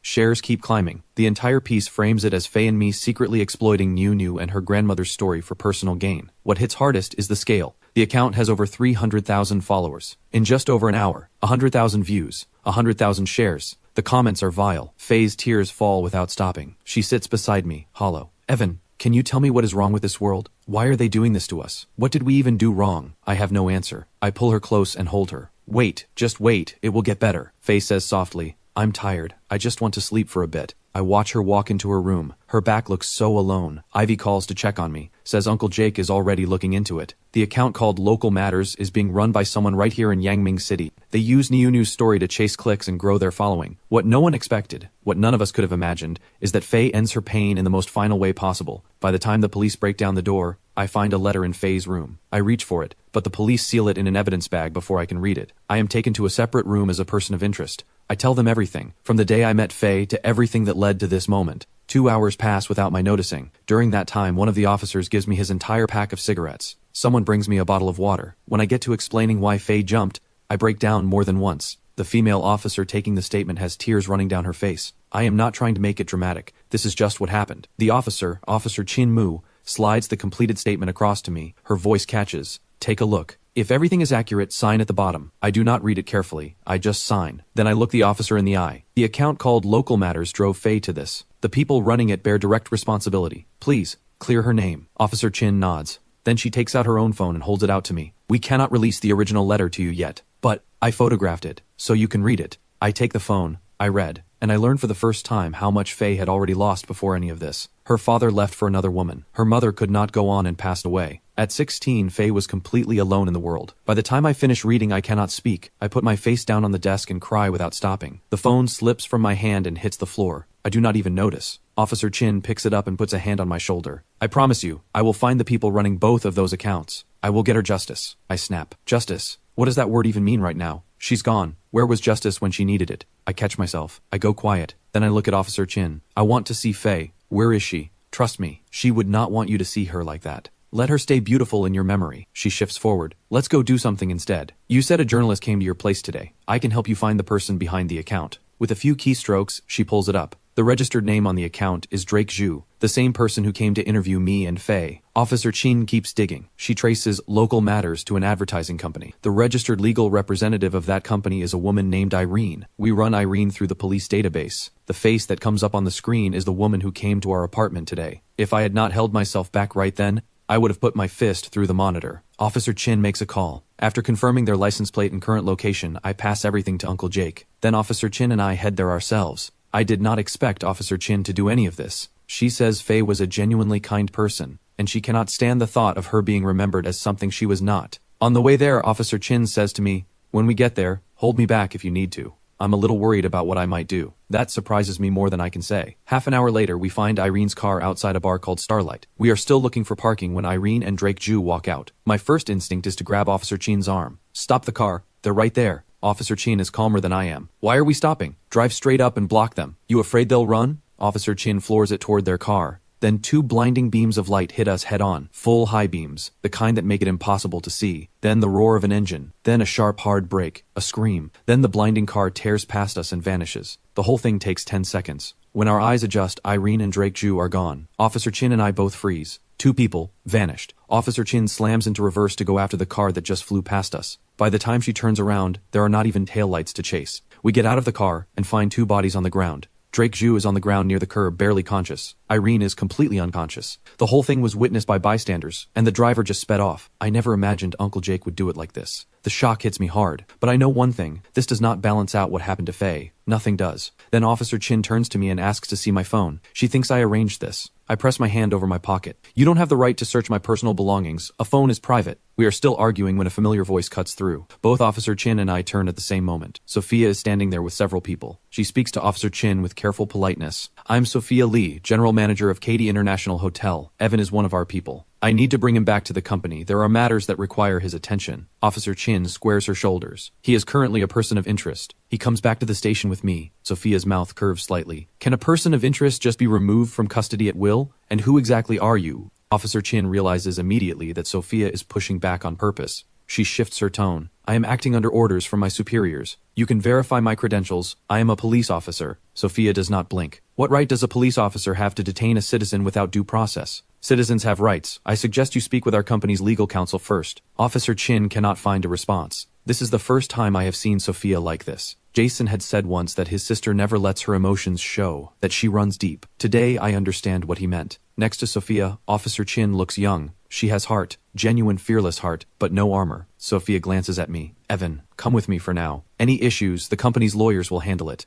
Officer Chin calls after me. Evan, I know I can't stop you, but can you promise me something? If we need you in the next day or two, can you come in and cooperate with the investigation? We won't take much of your time. Keeping you close was also for your own protection. She is right. From the moment I walked into that station, Officer Chin has treated me decently, including using her own methods to track down Drake Zhu and Irene. I look at her and nod. You have my word. Call me whenever you need me. I'll come in immediately. Once I get in the car, I realize Jason is behind the wheel. Ruby is in the passenger seat. Sophia and I take the back. Jason turns around the moment I close the door, eyes bright with excitement. Evan, bet you didn't see that coming. That was all Uncle Jake. Even I didn't expect him to move that clean. I was still trying to figure out how to beat them up myself. I say, yeah, didn't see it coming. Drive. Sophia turns to Jason. Drop us off. I need to talk to Evan alone. Inside a luxury suite at the hotel, it is just the two of us in a large, quiet room. Sophia sets a glass of water in front of me. Drink first. I've heard everything that's happened these past few days.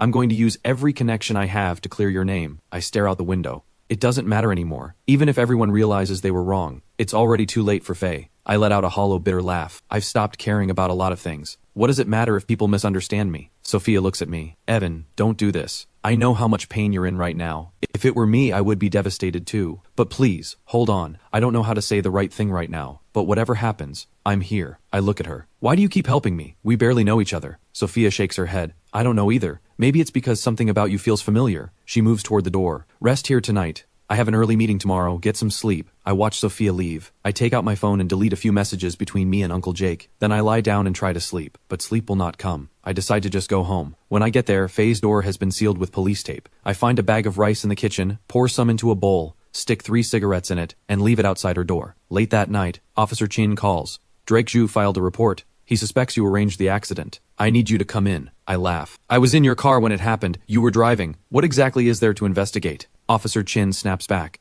I suspect you're involved. You said you'd come in any time. Do you walk in on your own or do we come pick you up? Back at the station, Officer Chin is in the duty room with a coffee. 2 officers from the North District Station are with her. These 2 need to ask you a few questions. No formal statement this time. One of the officers speaks. Drake Zhu says you threatened him. I keep it straight-faced. Heaven sees all. Too bad the car didn't finish the job. That's not illegal, is it? I then lay out the whole story. How Drake Zhu and Irene's malicious coverage drove Faye to jump. Then I add lightly, maybe it was Faye's spirit settling the score. Officer Chin cuts in. I can verify his whereabouts. He was in my car when it happened. I was moved by what they went through, and took him to North District for fish on my own initiative. We happened to run into Drake Zhu and the others. No ghost, just coincidence. The officer nods slowly. You had motive. We're not ruling out the possibility that you directed someone else. We may need further cooperation. Fine, call me anytime. Afterward, I take Officer Chin out for a late-night meal. We talk for a long time. She is genuinely decent. She clearly suspects me, and she helped me anyway. After we eat, Officer Chin arranges for me to stay at the police guest house. The next morning, Officer Chin hammers on my door and wakes me up. Last night we released Faye's letter online. The Times has picked it up. Provincial and City TV are covering it. Get ready for the press. Niu and her grandmother are here too. They are both heartbroken. When they see me, they cry without stopping. Then the grandmother gets down on her knees in front of the cameras, ID card in hand, and tells the whole story of everything Faye and I did for them. The truth finally comes out. With no way to reach Faye's father or any family, the police help arrange her funeral. Her ashes were going to stay at the crematorium. I cannot afford a burial plot. In the end, Niu's grandmother takes Faye's ashes back to the family ancestral site in her hometown and buries her there, adopting her as a granddaughter. 3 days later, Officer Chin asks to meet. She tells me Irene did not make it. She is dead. Then she asks again if I had anything to do with it. I keep my face steady. Is this how you run investigations? Talk people into confessing? She does not react, just looks at me. Tell the driver to lay low for a while. We've pulled the vehicle's route. Keep following the trail and we'll find whoever it is. She gets up and leaves. I go back and forth over whether to warn Uncle Jake to disappear, but I am afraid Officer Chin is baiting me. After a long internal debate, I decide to go to the fitness club and tell him in person. I tell him Irene died at the hospital. He does not flinch. I lower my voice and tell him to get out of town for a few days. Uncle Jake says nothing. I press him. I'm already under suspicion. The police might trace it back to you. He lights a cigarette and sits in the lounge with his head down. I can tell even he is shaken. Someone died. He finally asks, how did they connect you? I called you to pass along their location. Officer Chin found the call. She suspects I tipped someone off. She tried to check my phone that same night. Lucky Sophia showed up when she did. Today, Officer Chin came to me, told me Irene was dead, and said to pass along a message. Tell the driver to hide. They've already pulled the vehicle's route from surveillance. Uncle Jake looks up at me, something confused in his eyes. She doesn't know it's you. She's just telling me to pass the word along. Uncle Jake finishes his cigarette and stands. Don't worry about it. Worst case, it's a hit and run. That doesn't carry the death penalty. And they may never find me anyway. I call him on it. You know they'll eventually get to you, don't you? He glances at me. Stop overthinking it. Just find yourself something steady. Earn more money for your father's treatment.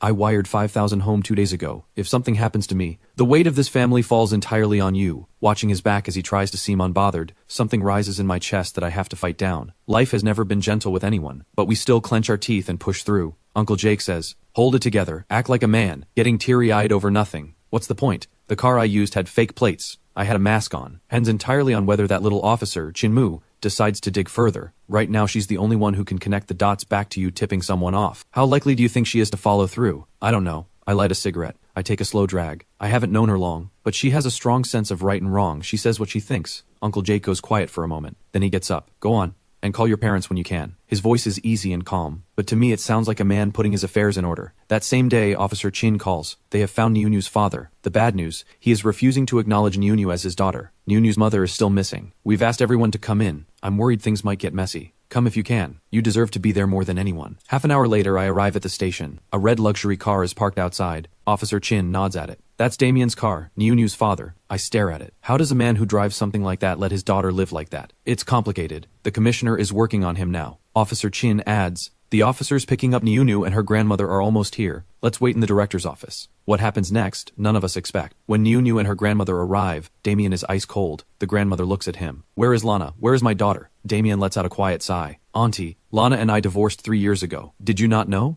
The old woman goes completely still. Everyone in the room does. Damien continues, face unreadable. We agreed to the divorce 3 years ago. Lana took custody of Nyunyu. He places the divorce certificate on the table. After that, we had no contact. I assumed she was doing well, with you and Nyunyu. He pulls a tissue and dabs at his eye. The grandmother sits there in a daze. How can this be? She keeps repeating it. Where did Lana go? 3 years. Not one word. Damien takes Nyunyu with him when he leaves. The grandmother follows shortly after. At noon, Sophia reaches out and asks me to lunch. She says she wants to talk about her brother. Sophia pours the wine. She asks almost casually, Jake Chen is family to you, right? You call him Uncle Jake. My grandfather's adopted son, I say. She looks at me. Do you know what he actually does day to day? Something tells me she already knows more than she is letting on. I think back to the night of the accident, how she and Jason just happened to show up. Was that really a coincidence? I exhale and look at her. Just say what you want to say. It's nothing much, I just want to understand Jake better. Sophia gives a light smile. Jason and I lost both parents early. I haven't given him enough attention. He's been spending a lot of time with Jake lately. I want to get a sense of who Jake really is. I take a moment before answering. Don't worry, Jake is a good person. Just a bit rough around the edges. Sophia raises her glass and clinks it against mine. Casual again. Has Jake ever been to prison? What for? Was it anything to do with hitting someone with a car? That sentence hits the exact nerve she is aiming for. I hold her gaze.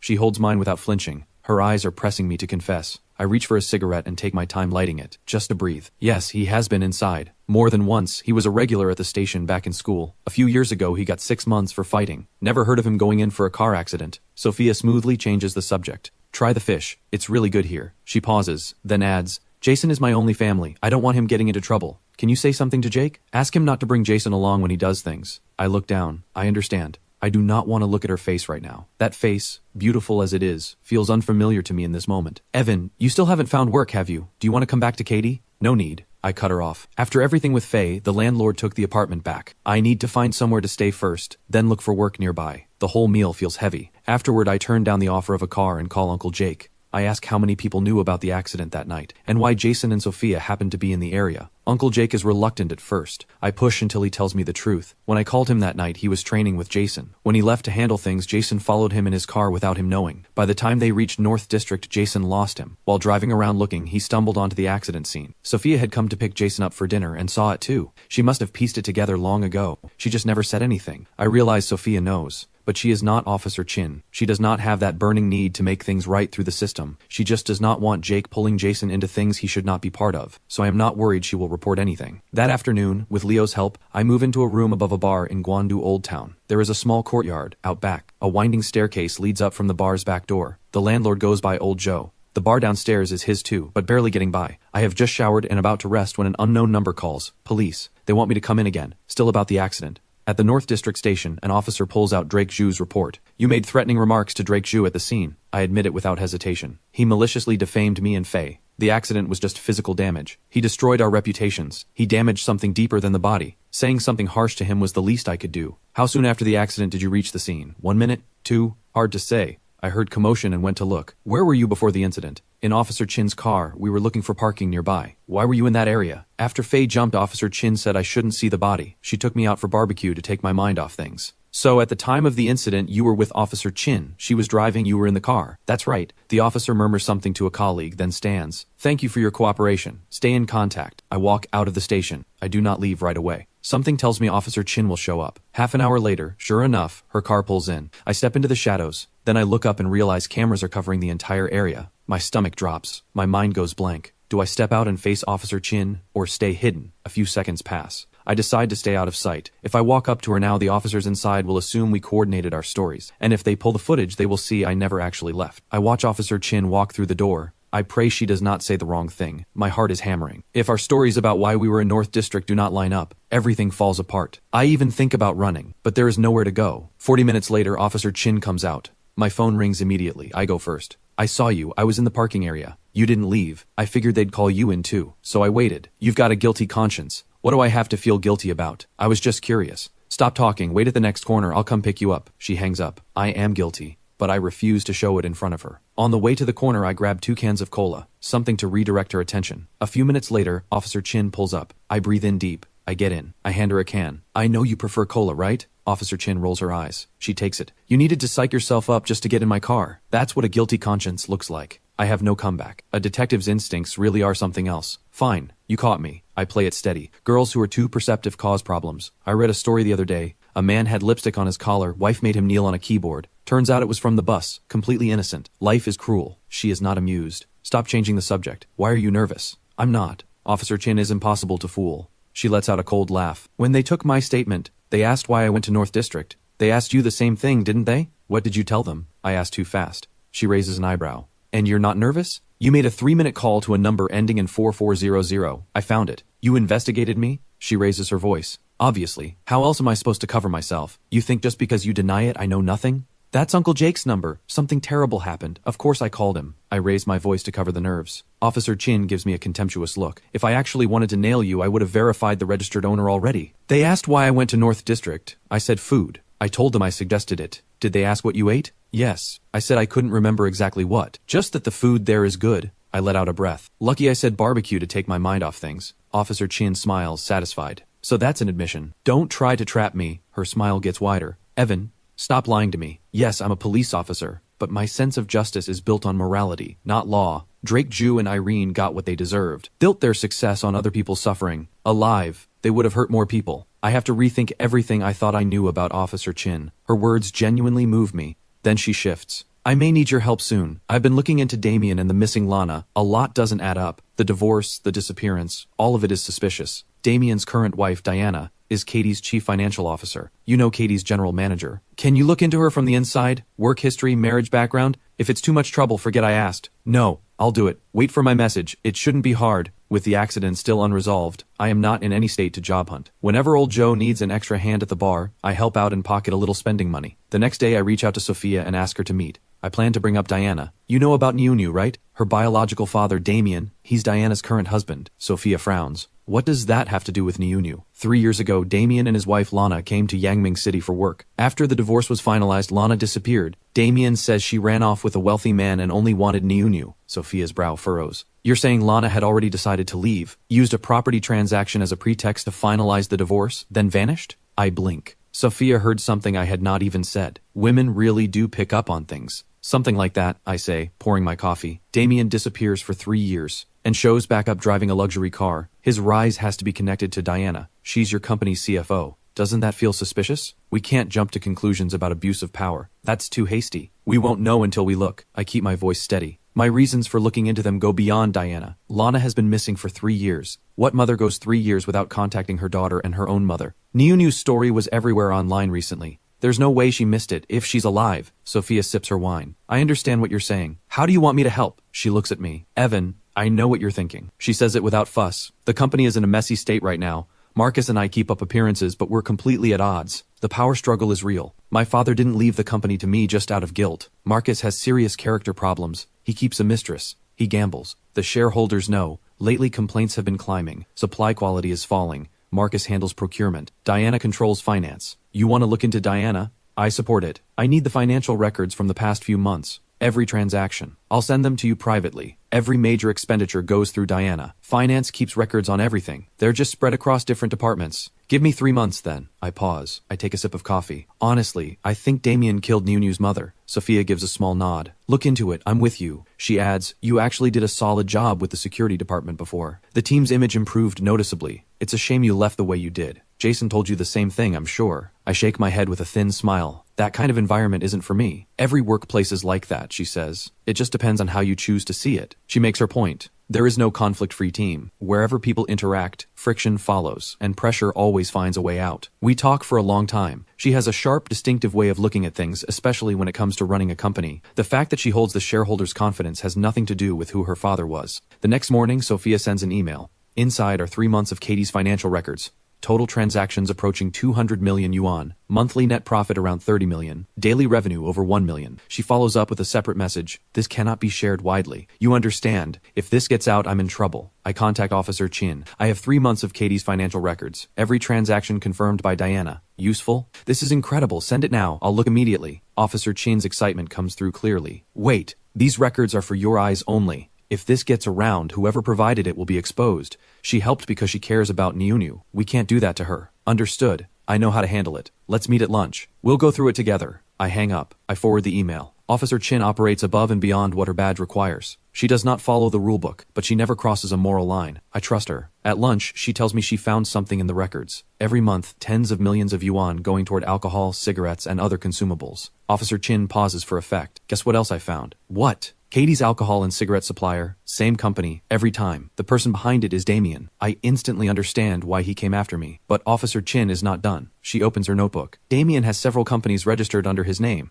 All of them flagged with complaints and reports. One of his alcohol and tobacco companies was shut down 2 years ago. Katie was still buying from them at the time. Tell Sophia this. She'll want to know. I'm not sure how to bring it up. You can't even take a chance to impress her. Officer Chin rolls her eyes. I'm going to keep digging. Damien's first company was registered 3.5 years ago. He was still married to Lana at the time. Even though I had braced myself, what Officer Chin is laying out still hits me hard. Maybe it is because the word love has been dragged through the mud. In my mind, love means going through everything together and never walking away. Evan, I know you don't want to accept what this is pointing to, but facts need to be faced. Officer Chin sighs. I've given up on finding Lana. I'm going all in on Damien. Once I have solid evidence, there's nowhere for him to hide. Poor Niu though. I ask quietly, is there anything else you need from me? Not yet. I'll reach out when I do. She adds, tell Sophia what I found. She should know what she's dealing with, and it doesn't hurt to do someone a favor. I call Sophia afterward and tell her about Diana's abuse of her position. Sophia is surprisingly calm. She only asks if there is more evidence to be found. I am about to call Officer Chin when Jason's name flashes on my screen. He sounds furious. Evan, what are you doing? Get over here. I'm going to kill someone today. Who set you off? Come on, we're going to fight someone. If anything goes wrong, I take the blame. I'm sending you my location. Grab a cab. I try to talk him out of it. Nothing works.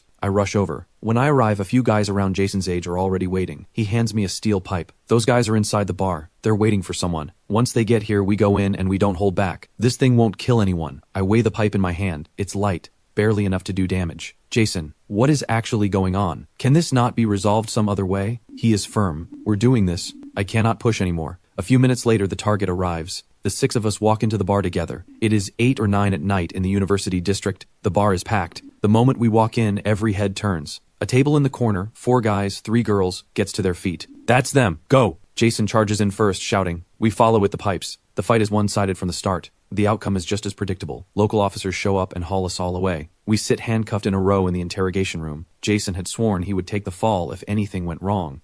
But in this moment, Jason has completely lost his nerve. After a brief assessment, the officer announces a 500 yuan fine per person. Someone comes to collect you. Next time it's detention. Jason speaks up fast. Officer, we know we were wrong. I'll pay everyone's fine. Please, don't call our families. My parents are both gone. The officer gives him a look. How can you say something like that about your own parents? Show some respect. I'm not lying. Check if you want. The officer checks. Both parents are indeed deceased. Their household registrations have been cancelled. With no other option, I call Leo. I have barely made it home when Sophia arrives, fury written all over her face. This is the first time I have seen her like this. What exactly do you think you're doing? Did I not warn you? Do not drag Jason down a bad path? I stare at her, completely lost. She pins me with her eyes. Why aren't you saying anything? Why did you take Jason into a fight and get yourselves arrested? Can you honestly deny that happened? I am about to push back when Jason rushes over and steps in front of me. Sis, don't do this. This is between men. Stay out of it. Standing up for your friend is the right thing. If you're going to blame anyone, blame me. Sophia's face goes iron gray with anger. The air in the room is unbearable. Sophia is burning. Jason stands there like he could not care less. I'm sorry, I say. I acted without thinking.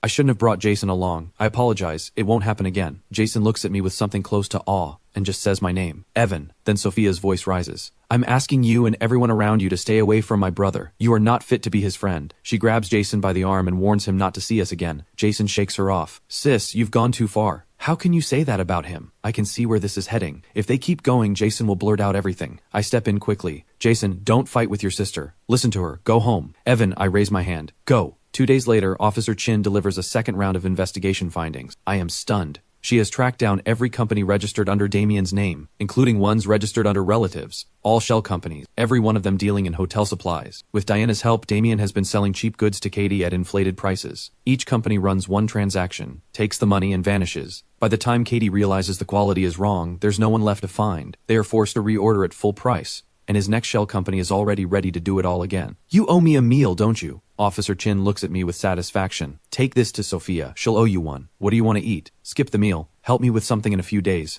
Officer Chin smiles, sly and quick. My parents keep pushing me to find a boyfriend. Play the part for one dinner. My mom is easygoing. My dad is a bit serious. Don't stress. I pull a face. It is pressure, but it is just dinner with someone's parents. I agree reluctantly. That evening, I print and organize all of Officer Chin's findings on Damien and Diana's scheme and send them to Sophia. I am not looking for thanks. I just hope she will go easy on Uncle Jake. We have not spoken since she yelled at me. Only Jason has reached out. A few sincere messages. I send Sophia the files. No reply. I lie on my bed smoking, nothing in my head but worry about Uncle Jake. The cigarette is almost done when my mother calls. She rarely calls me first. She worries about the phone bill. Mom, what's going on? She tries to sound light. Things going okay at work? Pretty good. Busy is better. More money. Don't wear yourself out. Stay safe. She pauses. Your father has dialysis tomorrow. I sold the hen. If you want eggs, buy them yourself. Pick the clear ones. Those are the fresh ones. Something tightens in my chest. Mom, I got a bonus a few days ago. They gave me an outstanding employee award, 2,000 yuan. I make up the excuse without hesitation. I'll transfer it tomorrow, and I'll come see you and Dad at the end of the month when I get paid. She starts crying as she talks, says she is sorry for holding me back,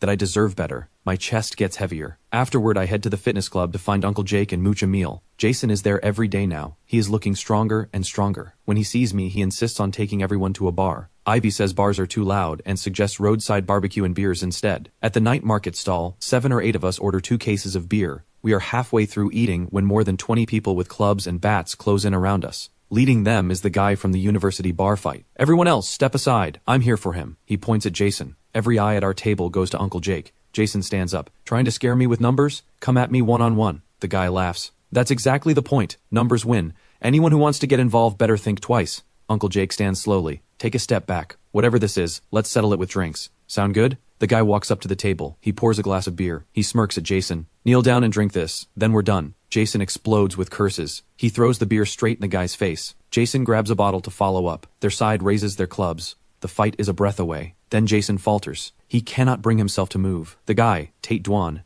gets even more pleased with himself. He tilts his head forward and taps it. Come on then. Hit me right here. I've been planning this for a long time. I'll show the video to Chloe tomorrow. Let her see how pathetic you really are. You think you can compete with me for a woman? You? This is just the first move. Your sister's days as chairwoman at Katie are numbered. You kneel and beg me right now. Maybe I'll tell my father to keep backing her. Laughter ripples through the crowd around them. Jason's face has gone gray. His hands are shaking. Our side has 5 men, and I am useless in a fight. Jason has frozen again. That leaves Uncle Jake and 2 others, against more than 20. The moment Sophia is brought into it, Jason breaks. Fine, I'll kneel. His legs begin to give. Uncle Jake's left hand shoots out and grabs his shoulder. His right hand snatches a beer bottle and brings it straight down on Tate Duan's head. I thought age might have slowed him down. He is more fearless than ever. The moment the bottle shatters, he explodes forward. One kick sends Tate Duan flying 3 meters back. They're 20 plus close in with clubs. At first, the numbers give them confidence, but the moment the first one breaks and runs from Uncle Jake, the whole group collapses. They scatter in every direction. I am standing there with my mouth open. Ivy and the 2 female coaches never stepped in,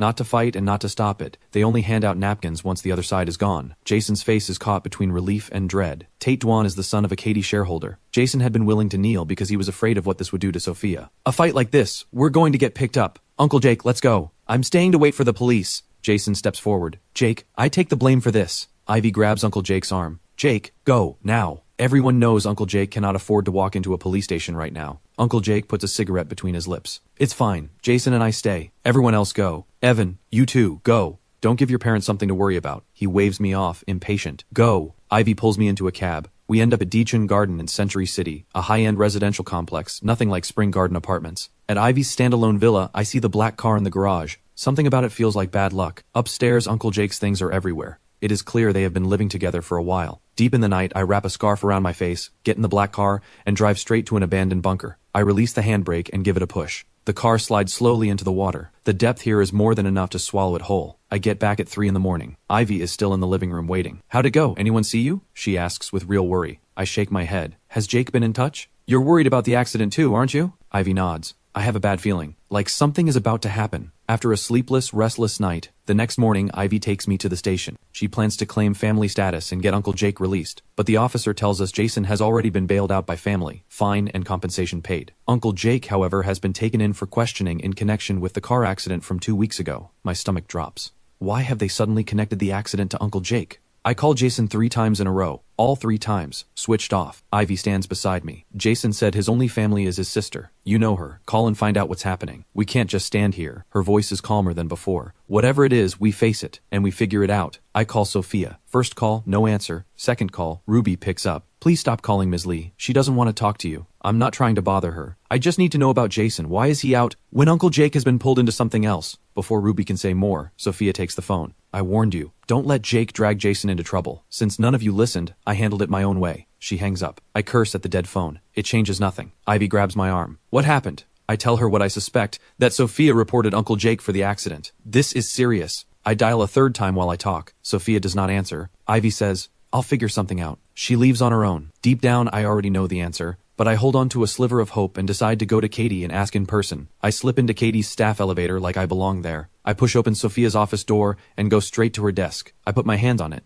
Tell me, what did you say to them? Sophia's face is stone. I can live with a lot of things. What I cannot live with is Jason going down the wrong road. He is the only brother I have. The only thing my mother asked of me before she died was to take care of him. If something happens to him, I cannot face my parents in death, and I cannot face my own future. I feel the tears threatening to spill. And what about Uncle Jake? He stood up for Jason, took hits, and now he's been reported by someone who should be on his side. And it could cost him everything. Did you stop to think about him at all? Did he actually do anything wrong? Do you even know what happened? Didn't it hurt when you made that call? Sophia turns her gaze to somewhere far away. I don't want to know. All I want is for Jason to grow up in a decent environment. That's all. My tears break free. I raise my hand and point at her as I back toward the door. I hope knowing the truth doesn't keep you up at night. I turn and walk out. The pain inside me has no name. This hot, rain-soaked summer and autumn have drenched what little youth I had left. I think of Faye again. The road ahead is so long. How do I find the strength to keep going? Ivy calls. Her voice is urgent. Evan, send me your address, then turn your phone off. Don't contact anyone. As soon as I can get away, I'll come to you. And I'm bringing someone. Until then, do not let the authorities find you, especially the police. If they can't reach you, they can't take your statement. And whatever you do, do not say the wrong thing. I grip the phone. When are you coming? Who are you bringing? Should I switch off now? Ivy adds, our family's lawyer. Details later. Turn it off now. I am caught off guard. Ivy's background is clearly not what I assumed. When she arrives, she brings a middle-aged man in a gray suit carrying a briefcase.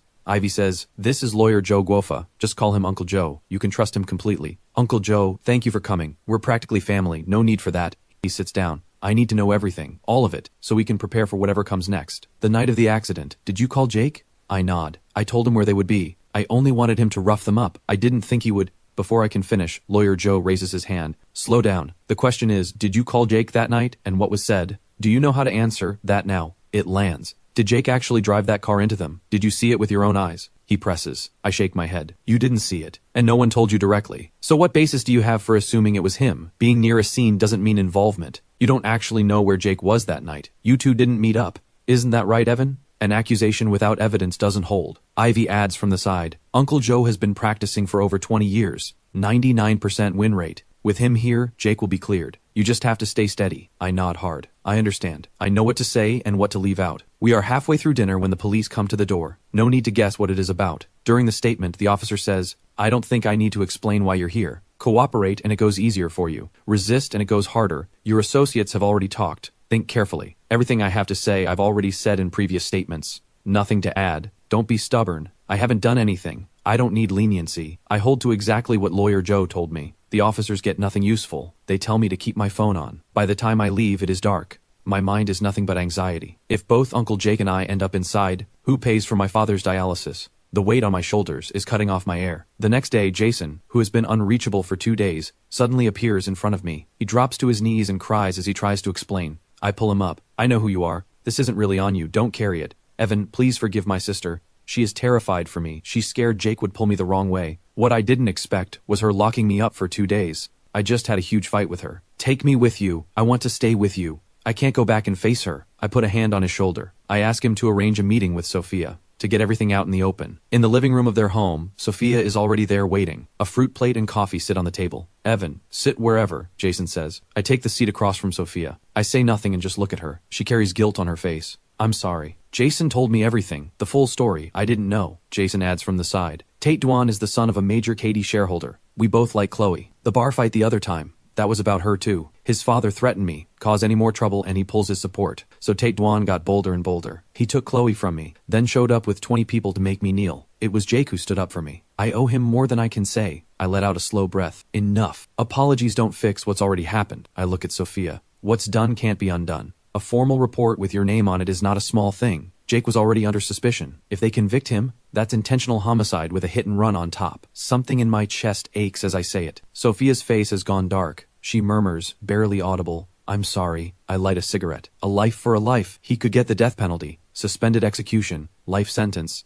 Either way, his life is over, and I'm not off the hook either. I'm not afraid of prison. But there are things I can't leave behind. My father's kidneys are failing. He needs dialysis 2 to 3 times a week. My mother was laid off. She sells roasted sweet potatoes to keep them going. I came to Yangming City straight after high school, hauled bricks, mixed cement, delivered food, scraped by on almost nothing, all to send money home. Jake has no blood tie to my family, but everything he's earned over the years has gone into my father's treatment, and soon we might both be behind bars. The cigarette burns. My chest feels like it's bleeding. I take a long, hard drag and hold the tears back. I didn't come here to blame you or argue. I know you did what you did for Jason. I came to ask you something. If I end up inside, can you look after my parents? Send them a few thousand a month, just enough so my father can keep getting dialysis. I know that's a lot to ask, but I'm afraid if I don't say it now, I won't get another chance. When I get out, I'll pay back every cent. This is my only request. Please. I start to bend my knees, and Jason crosses the room in one step. He goes down on his knees first and wraps his arms around me, crying, "Evan, trust me. No matter what happens, I will not forget this. Your dad's treatment.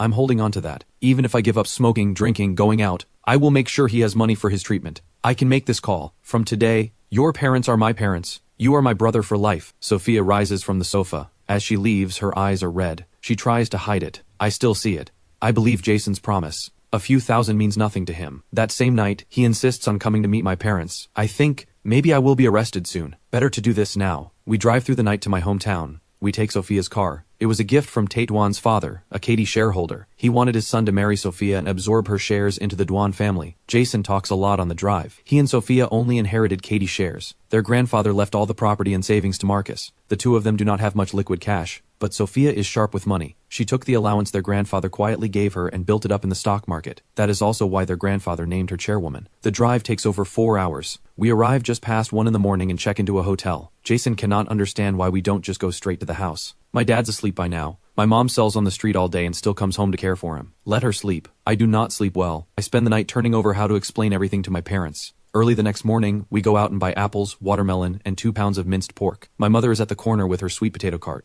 She sees me and her whole face shifts. She comes right over. "Why are you back all of a sudden?" Before I can answer, Jason steps forward. "Mom." Then he looks at me. "This is our mom, right?" My mother stares at him. "This is my sworn brother, Jason Lee. Treat him like your own son." "Mom, I came to see you. Is Dad home?" Jason's mom sounds completely sincere. My mother is utterly lost. I take hold of the cart. "Pack up today. Lunch is wontons. I bought the filling." Back home, my father is genuinely happy. Jason goes around calling them mom and dad without any awkwardness. He has a way with words. I tell my parents he has no parents. Just him and his sister. They soften immediately and tell him to bring his sister for every holiday. Jason does not hold back. He jumps up to wash the dishes after the meal. A son who comes home has to pull his weight. He says quietly, "I finally have a mom." After lunch, I go to my room to rest. It is under 8 square meters. Uncle Jake and I used to share it. The wall still has an old yellowed poster on it. Uncle Jake's idol from back then. Jason stares at it, fascinated. Now this is someone worth looking up to. I'm following Jake's path. He picks up the nunchucks hanging on the wall. So worn down. Did you practice with these? They're Uncle Jake's. Take him if you want, I say. He practiced with those so much he gave himself lumps on his own head. There was one fight. He had the nunchucks. 17, 18 people couldn't get near him. Incredible. Jason grins. When I get back to Yangming City, I'm learning from Jake. That afternoon, we go to the market and fill the fridge with fruit, vegetables, and meat. The whole time, I feel like I'm settling my affairs. At dinner, my father looks at me. Did something happen in Yangming City? Don't carry it alone. Saying it out loud helps.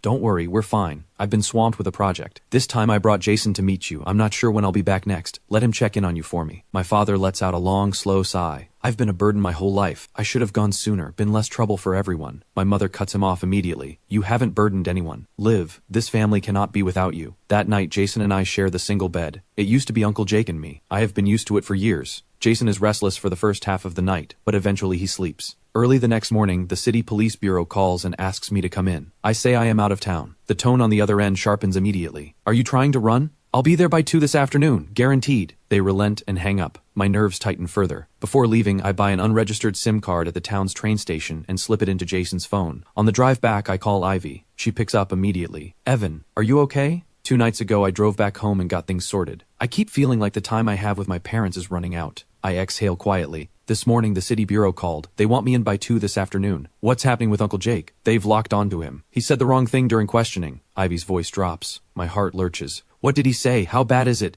What am I supposed to say in my statement this afternoon? He initially denied ever leaving the fitness club, but surveillance caught him leaving. Then he said he couldn't remember where he went. A long exhale. Police pulled his phone's location data. They've designated him the primary suspect. They just need the remaining details to close it. I panic completely. I should turn myself in. This whole thing started with me. Do not do that, Ivy says sharply. Jake and I met. His only hope is you. He told me, protect you at all costs. He said you're the family's only hope. Your parents are depending on you. Right now, the evidence isn't there. They can't convict. I'm working my connections to get him out on bail. The tears come before I can stop them. My voice breaks. Understood. I'll do what you say. Good. Don't cry. Trust that Jake will be okay. I hang up and bury my face in my hands and cry without holding back. Jason has heard every word. He hands me tissues and a cigarette and keeps apologizing. All I can hope is that he will take care of my parents if things go wrong for me and Uncle Jake. As we get close to Yangming City, something still feels wrong. I call Officer Chin. You finally decided to call. Calling to thank me for the files? Her laugh comes through. Let's set that aside for now. I push down the grief. Can I completely trust you? I'm lost right now. Of course. Her tone shifts to something firm. What you and Faye did for Niu, that alone makes you someone I call a real friend. I breathe in deep. You already knew the accident was connected to me, didn't you? A pause on the other end. Evan, some things don't need to be said out loud. We both know what we know. Jake is under investigation. Police have confirmed he was at the scene that day. He was reported and taken in. I keep going. The bureau wants me in by 2 this afternoon. I'm on my way there now. I don't know what to do. Don't be scared, Officer Chin says. We were together the whole time that day. You called Jake. You were catching up talking about family things. You mentioned in passing that you were heading to North District for food. All of that I can testify to. Police work on evidence. Without enough evidence, they cannot convict.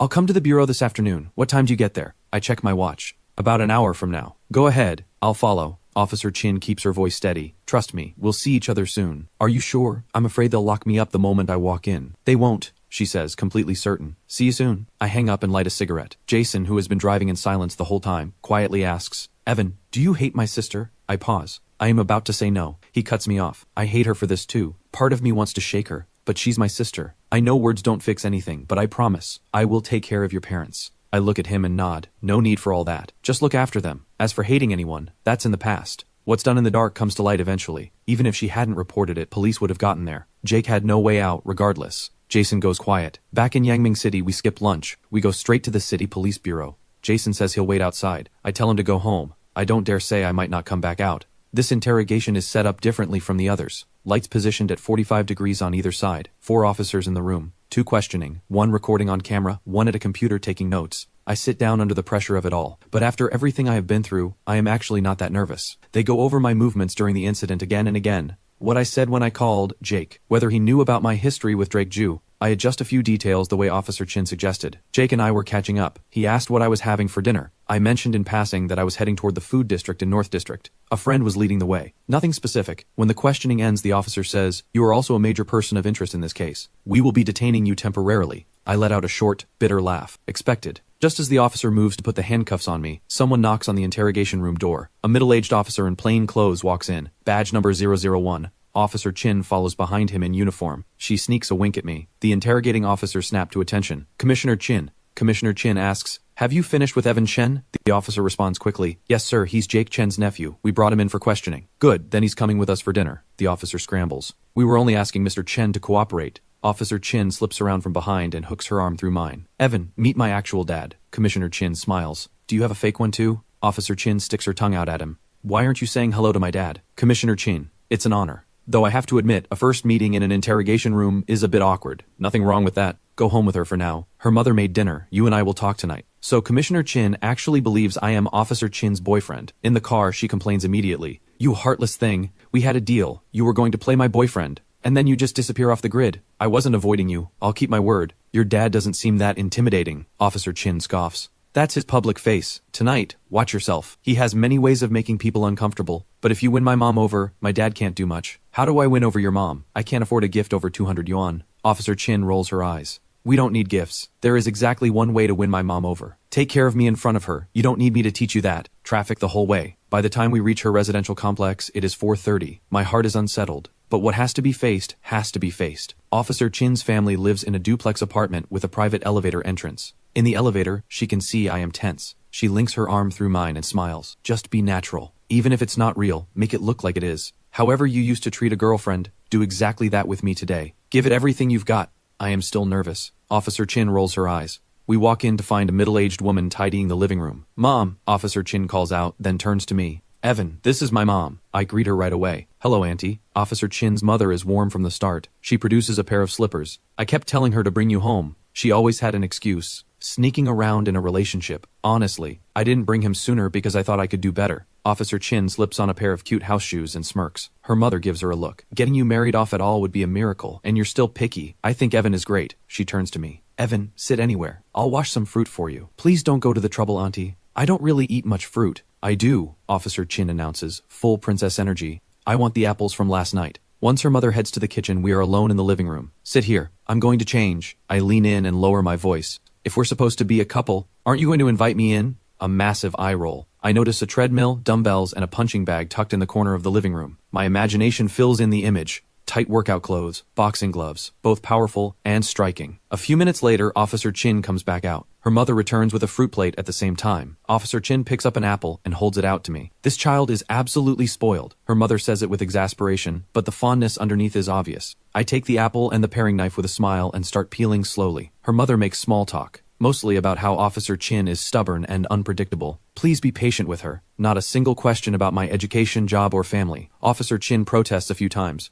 Her mother ignores her completely. I cut the peeled apple into small pieces. Officer Chin is sitting cross-legged on the couch playing a game on her phone. She opens her mouth and tilts her head, signaling me to feed her. I do, and at the same time cut the other half and offer it to her mother. "Have some too, Auntie." She politely declines. "I had some this afternoon. Look at this girl. Completely spoiled." She turns to Officer Chin. "Put the phone down. Evan is here for the first time. Keep him company. I'm going down to pick up some groceries. Evan, stay for dinner." Officer Chin calls after her. "Evan loves braised fish." Her mother laughs. "Pretty sure that's what you want, greedy girl." Officer Chin grins. "Evan, sit tight. I'll run to the supermarket and grab some fish. Won't be long. Wait, I'll come with you." Officer Chin puts her phone down. Her mother gives her a look. "What for? You'll just get in the way." "I want to go." I end up going too, serving as the driver. When we get back, Commissioner Chin is home from work. Standing in front of him, I tense up involuntarily. Part of it is guilt about Uncle Jake's case. He does not ask about my education, job, income, or background. He asks if I play chess. I am not skilled, but I play slowly. I take the game seriously. He keeps telling me to take my time. No rush. We play for nearly an hour and never reach a conclusion. Then Officer Chin's mother calls us for dinner. At the table, Commissioner Chin asks if I drink. I politely decline. Officer Chin and I both have juice. I spend the meal acting as an unofficial server, putting food on Officer Chin's plate, trying to look the part. After dinner, Officer Chin pulls me out for a walk. I excuse myself early. The chess game is left unfinished. In the elevator, I exhale. "Your Highness, we're out of your place now. You can let go." Officer Chin grins, playful. "Gold star, professional level acting. Thanks. Though your parents probably figured it out. Otherwise, why didn't they ask about my job, income, or background?" "They didn't. You did great. My parents want whoever I date to be in law enforcement. So they don't care what you do now. If things were ever made official, they'd find you something respectable. That gets my attention for a moment. A police commissioner as a father-in-law has its appeal, but the thought is gone as quickly as it came. Officer Chin drives me to the parking area and heads back home. The next day, Officer Chin shows up at my place with burgers and fried chicken. She has a new idea about Uncle Jake's situation. Holding a suspect indefinitely without evidence isn't justifiable. She suggests using public opinion online to help Uncle Jake, but I do not know anyone in that world. The only person I can think of is Jason. I call him. He picks up, excited. Evan, you're up. Are you busy right now? There's something I want to tell you. I'm stuck somewhere, can't move. Why? I'm outside the operating room. He pauses. Our dad is in there having surgery. Should be done soon. I go completely blank. Surgery? What happened to my dad? What kind of surgery? Jason laughs. Our dad. Kidney transplant. Once it's done, no more weekly dialysis. This is the real fix. I cannot trust what I am hearing. He sounds like he could burst with pride. I have not been sitting still. Spent the week tracking down a donor and contacting hospitals. Found a match in 3 days. Sorted the price, brought the surgeon, had your dad brought to Lehigh for the procedure. Not bad, right? You owe me barbecue. Jason, you're serious? Would I joke about something like this? I'm here in Lehigh with your parents right now. I told them you've been swamped. Come once it's done. Kidney transplant plus donor. That's $400,000 or $500,000. Don't worry about the money. Dad's going to be okay. We'll head back to Yangming City next week for recovery. Once there's no sign of rejection, he can be discharged. He pauses. Your mom just came out of the restroom. I'll pass her the phone. A few seconds later, my mother's voice comes through. Evan, is that you? Mom, Jason took you to Lehigh for a kidney transplant and you didn't tell me? She sounds surprised. Jason said you already knew. What's going on? It's fine. Stay with Dad until the surgery's done. I'll get there tomorrow. The flights are expensive. So is food and everything here. I can look after your father. You just wait. Phone calls aren't cheap either. Do you need to say anything else to Jason? Put him back on. The phone returns to Jason. He laughs. Well, not lying, right? I breathe in slow and deep. Man, thank you. I mean that. I won't forget this. Whatever you need from me, I'll do it. No complaints. Jason laughs. Skip the whole servant thing. How about you become my brother-in-law instead? Honest truth. Tracking down the donor and setting up the hospital, that was all my sister's idea. She led the whole thing. I just came along to be with your parents. If you want to thank someone, thank her in person. Think about it. My sister is gorgeous. You'd be getting a good deal. I know Jason is joking. Something this significant, arranging a kidney transplant, is beyond what he could pull off on his own. Sophia is almost certainly the one who made it happen. She is someone you can count on, far more capable than Jason. I set down the phone and try to figure out how to thank Sophia. Officer Chin picks up the last chicken wing. I heard your dad is in surgery, and Sophia arranged it. Guilt, probably. Officer Chin smiles slightly. If she hadn't filed that report,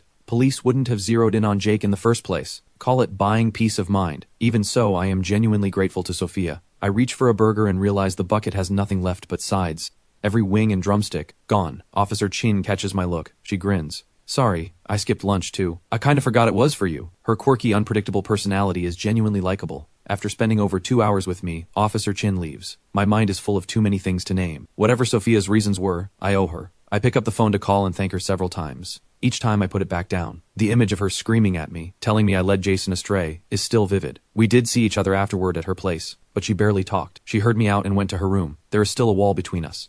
After a night of thinking it over, I decide to go to Katie and thank Sophia in person. The moment I step off the elevator on the office floor, I run into a rushing Rex. What are you doing here? Looking for me? Or for Miss Lee? Both. Sophia to say thank you, you to grab drinks tonight and vent. Rex lowers his voice. I'd wait on Ms. Lee if I were you. She's in serious trouble. Board meeting this morning, company-wide meeting this afternoon. Rumor is she embezzled funds, and they've stripped some of her authority. Marcus is making his move for the chairmanship. Rex glances around. Not a good place to talk. Come to the 3rd floor. Let's get something to drink. I need to see Sophia. He grabs my arm. Later. Gerald Dwan is in there with her right now. Tate Dwan's father. You won't get in, not now. I follow Rex to the 3rd floor, and we settle in a corner. He drops his voice. Today's board meeting was called by Marcus. Diana reported that Sophia transferred $800,000 of company funds last week without authorization. Marcus pushed for a power reduction. Any expense over $500,000 needs board approval now. It's already passed. Though one shareholder gave her 3 days to explain where the money went. If the explanation holds, the decision gets reversed. I scratch my head. Anything over $500,000 needs sign-off? That basically strips the chairwoman title of all meaning. Rex sips his coffee. Pretty much. The factions inside this company are vicious. Diana is Marcus's. A few shareholders follow her lead, but there are also major shareholders who back Sophia. The afternoon meeting even made a point about requiring receipts and management signatures for any financial outlay. As we talk, Diana walks in and sits diagonally across from me. She makes a call. Mr. Marcus, don't worry, I have Sophia's email. Her bank account details are right there. The $800,000 was definitely transferred. There's no way she talks her way out of this. It's been over a week and she still has no invoice or receipt. If I went ahead and reported it, I've already cut off every exit she has. Mr. Marcus, don't forget about me. A pause. I understand. I have the spending records for every department head. If anyone wants to dig, nobody comes out clean. We sit tight and watch. The books are already prepared. Whoever's information you need, I can pull at any time. Diana hangs up. I lean toward Rex. Is she using this to threaten the other department heads? He nods. He presses a finger to his lips. This company runs deep. Marcus and his people are absolutely committed to taking Sophia down. Diana has the hard evidence on the 800,000. She has clearly kept leverage on everyone, including her own allies. Once Diana leaves, we head back up to the office floor. Rex goes back to work. I go to Sophia's office and press the bell. Ruby answers. Her expression is unwelcoming. What do you want? Who is it? Sophia calls from inside. The director who lasted 3 days. Ruby gives me a sharp look. Let him in. We'll talk alone. Sophia hands me a glass of water. She has a small smile on her face. I should have apologized sooner. Jason told me everything about the fight. The real reason. I regret what I did. If the person you had gone after wasn't Tate Duan, I might not have lost my head and filed that report. I'm sorry. I look at her. Thank you. I came here specifically to say that. Without you, my father could never have afforded the transplant. I don't want to owe you, but I genuinely have no way to repay you right now. I trail off. If this were Officer Chin, I would probably joke, how about I offer myself? But with Sophia, I cannot bring myself to say it. Why did you go quiet? She asks. My face goes red. I wanted to say, ask me for anything you need. But when I think about how little I actually have to offer, the words feel hollow. So I say nothing. Gratitude is really all I have. Sophia smiles. Then I'll be polite and say, that's enough. Isn't that what people say over drinks anyway? I exhale. Don't make fun of me. I know why you paid for my father's surgery. Mostly to ease your own guilt. She fixes me with a sharp glare. Ungrateful. Then, think what you want. You said you don't want to owe me anything, right? Then go downstairs and get me a vanilla-flavored snack. We'll call it even. I stare at her. That's really all it takes? What else did you have in mind? She says, amused. Come back as security director. That topic is too heavy right now. I just go downstairs and buy the snack. When I return to the office, Sophia is resting her chin on the desk, staring at nothing. I hold out the ice cream. Here, vanilla. She lifts her eyes, carefully peels back the wrapper, takes a slow lick, and breaks into a completely satisfied smile. Happy now. So happy. It's my absolute favorite. Evan, what's yours? I shake my head. I don't really have memories of snacks from when I was little. If I had to pick, a packet of spicy strips, half a yuan, hands covered in red oil. Uncle Jake used to grab snacks off other kids for me. That's how we got most of ours. Sophia looks at me like she cannot quite picture it. She genuinely cannot understand why boys would steal snacks. When she finishes the ice cream, she asks out of nowhere, Evan, are you free this afternoon? What for? I'll take you to Moon Bay. I find out later that Moon Bay has a very specific attraction, bungee jumping. If I had known, I would never have agreed. I have been afraid of heights since childhood. Standing 100 meters above the ground, I feel dizzy and hollow. Sophia finishes strapping in and looks at me. You're not going to try? The wind in your ears, it wipes everything out. Like being reborn. Are you out of your mind? I say. What if something goes wrong? She just smiles, light, unbothered. An accident wouldn't be the worst thing. Being alive is exhausting. Going out in an accident doesn't sound bad. She spreads her arms and jumps. I grip the railing and watch her figure shrink beneath me. A staff member appears beside me. Want to give it a try? It's incredible. A lot of people come to bungee jump because they want to feel that moment of almost dying. If you're not afraid of dying, what else is there to be scared of? That girl who just jumped, she comes here often. Always alone before. Today she brought you. I have to say, that surprised me. I have not had enough of life yet. I push the thought away fast. All I want is to get away from this edge. Half an hour later, I see Sophia again. Something about her feels different, though I cannot name it. She never lets emotion show on her face. Yet the feeling she gives off shifts constantly. On the drive back to Yangming City, she brings up Uncle Jake herself. She asks if there is anything that can still be done. I mention offhandedly that Drake used social media as a weapon once. Maybe we can fight back the same way. I am just thinking out loud. I do not expect that the next day, several of Yangming City's most popular local accounts all post at the same time. The story explodes immediately. One piece in particular hits with real force. The headline is impossible to look away from. Local Matters drives Fei Lin to her death for clicks. The woman who saved Niunyu. Fei's death had already faded from public view. This post drags it back into the light. It does not just suggest the account was responsible. It makes the case with evidence and analysis. A second post goes after Drake Zhu and Irene Tian by name. It reveals that Irene died in the car accident. Public opinion lands immediately. She had it coming. The timing of both posts is precise. Both drop right after Local Matters publishes its own content for the day. Accounts can only post once every 24 hours, so Drake cannot respond until after midnight. That gap gives us all the time we need to shape the conversation. There is no question. This is Sophia's doing. I owe her again. The story keeps growing. By the third day, public attention has shifted toward Uncle Jake's case. Without enough evidence to convict, the police have to release him temporarily. I want to be there the day he gets out, but Ivy stops me. His situation is still sensitive. Officer Chin also calls to warn me.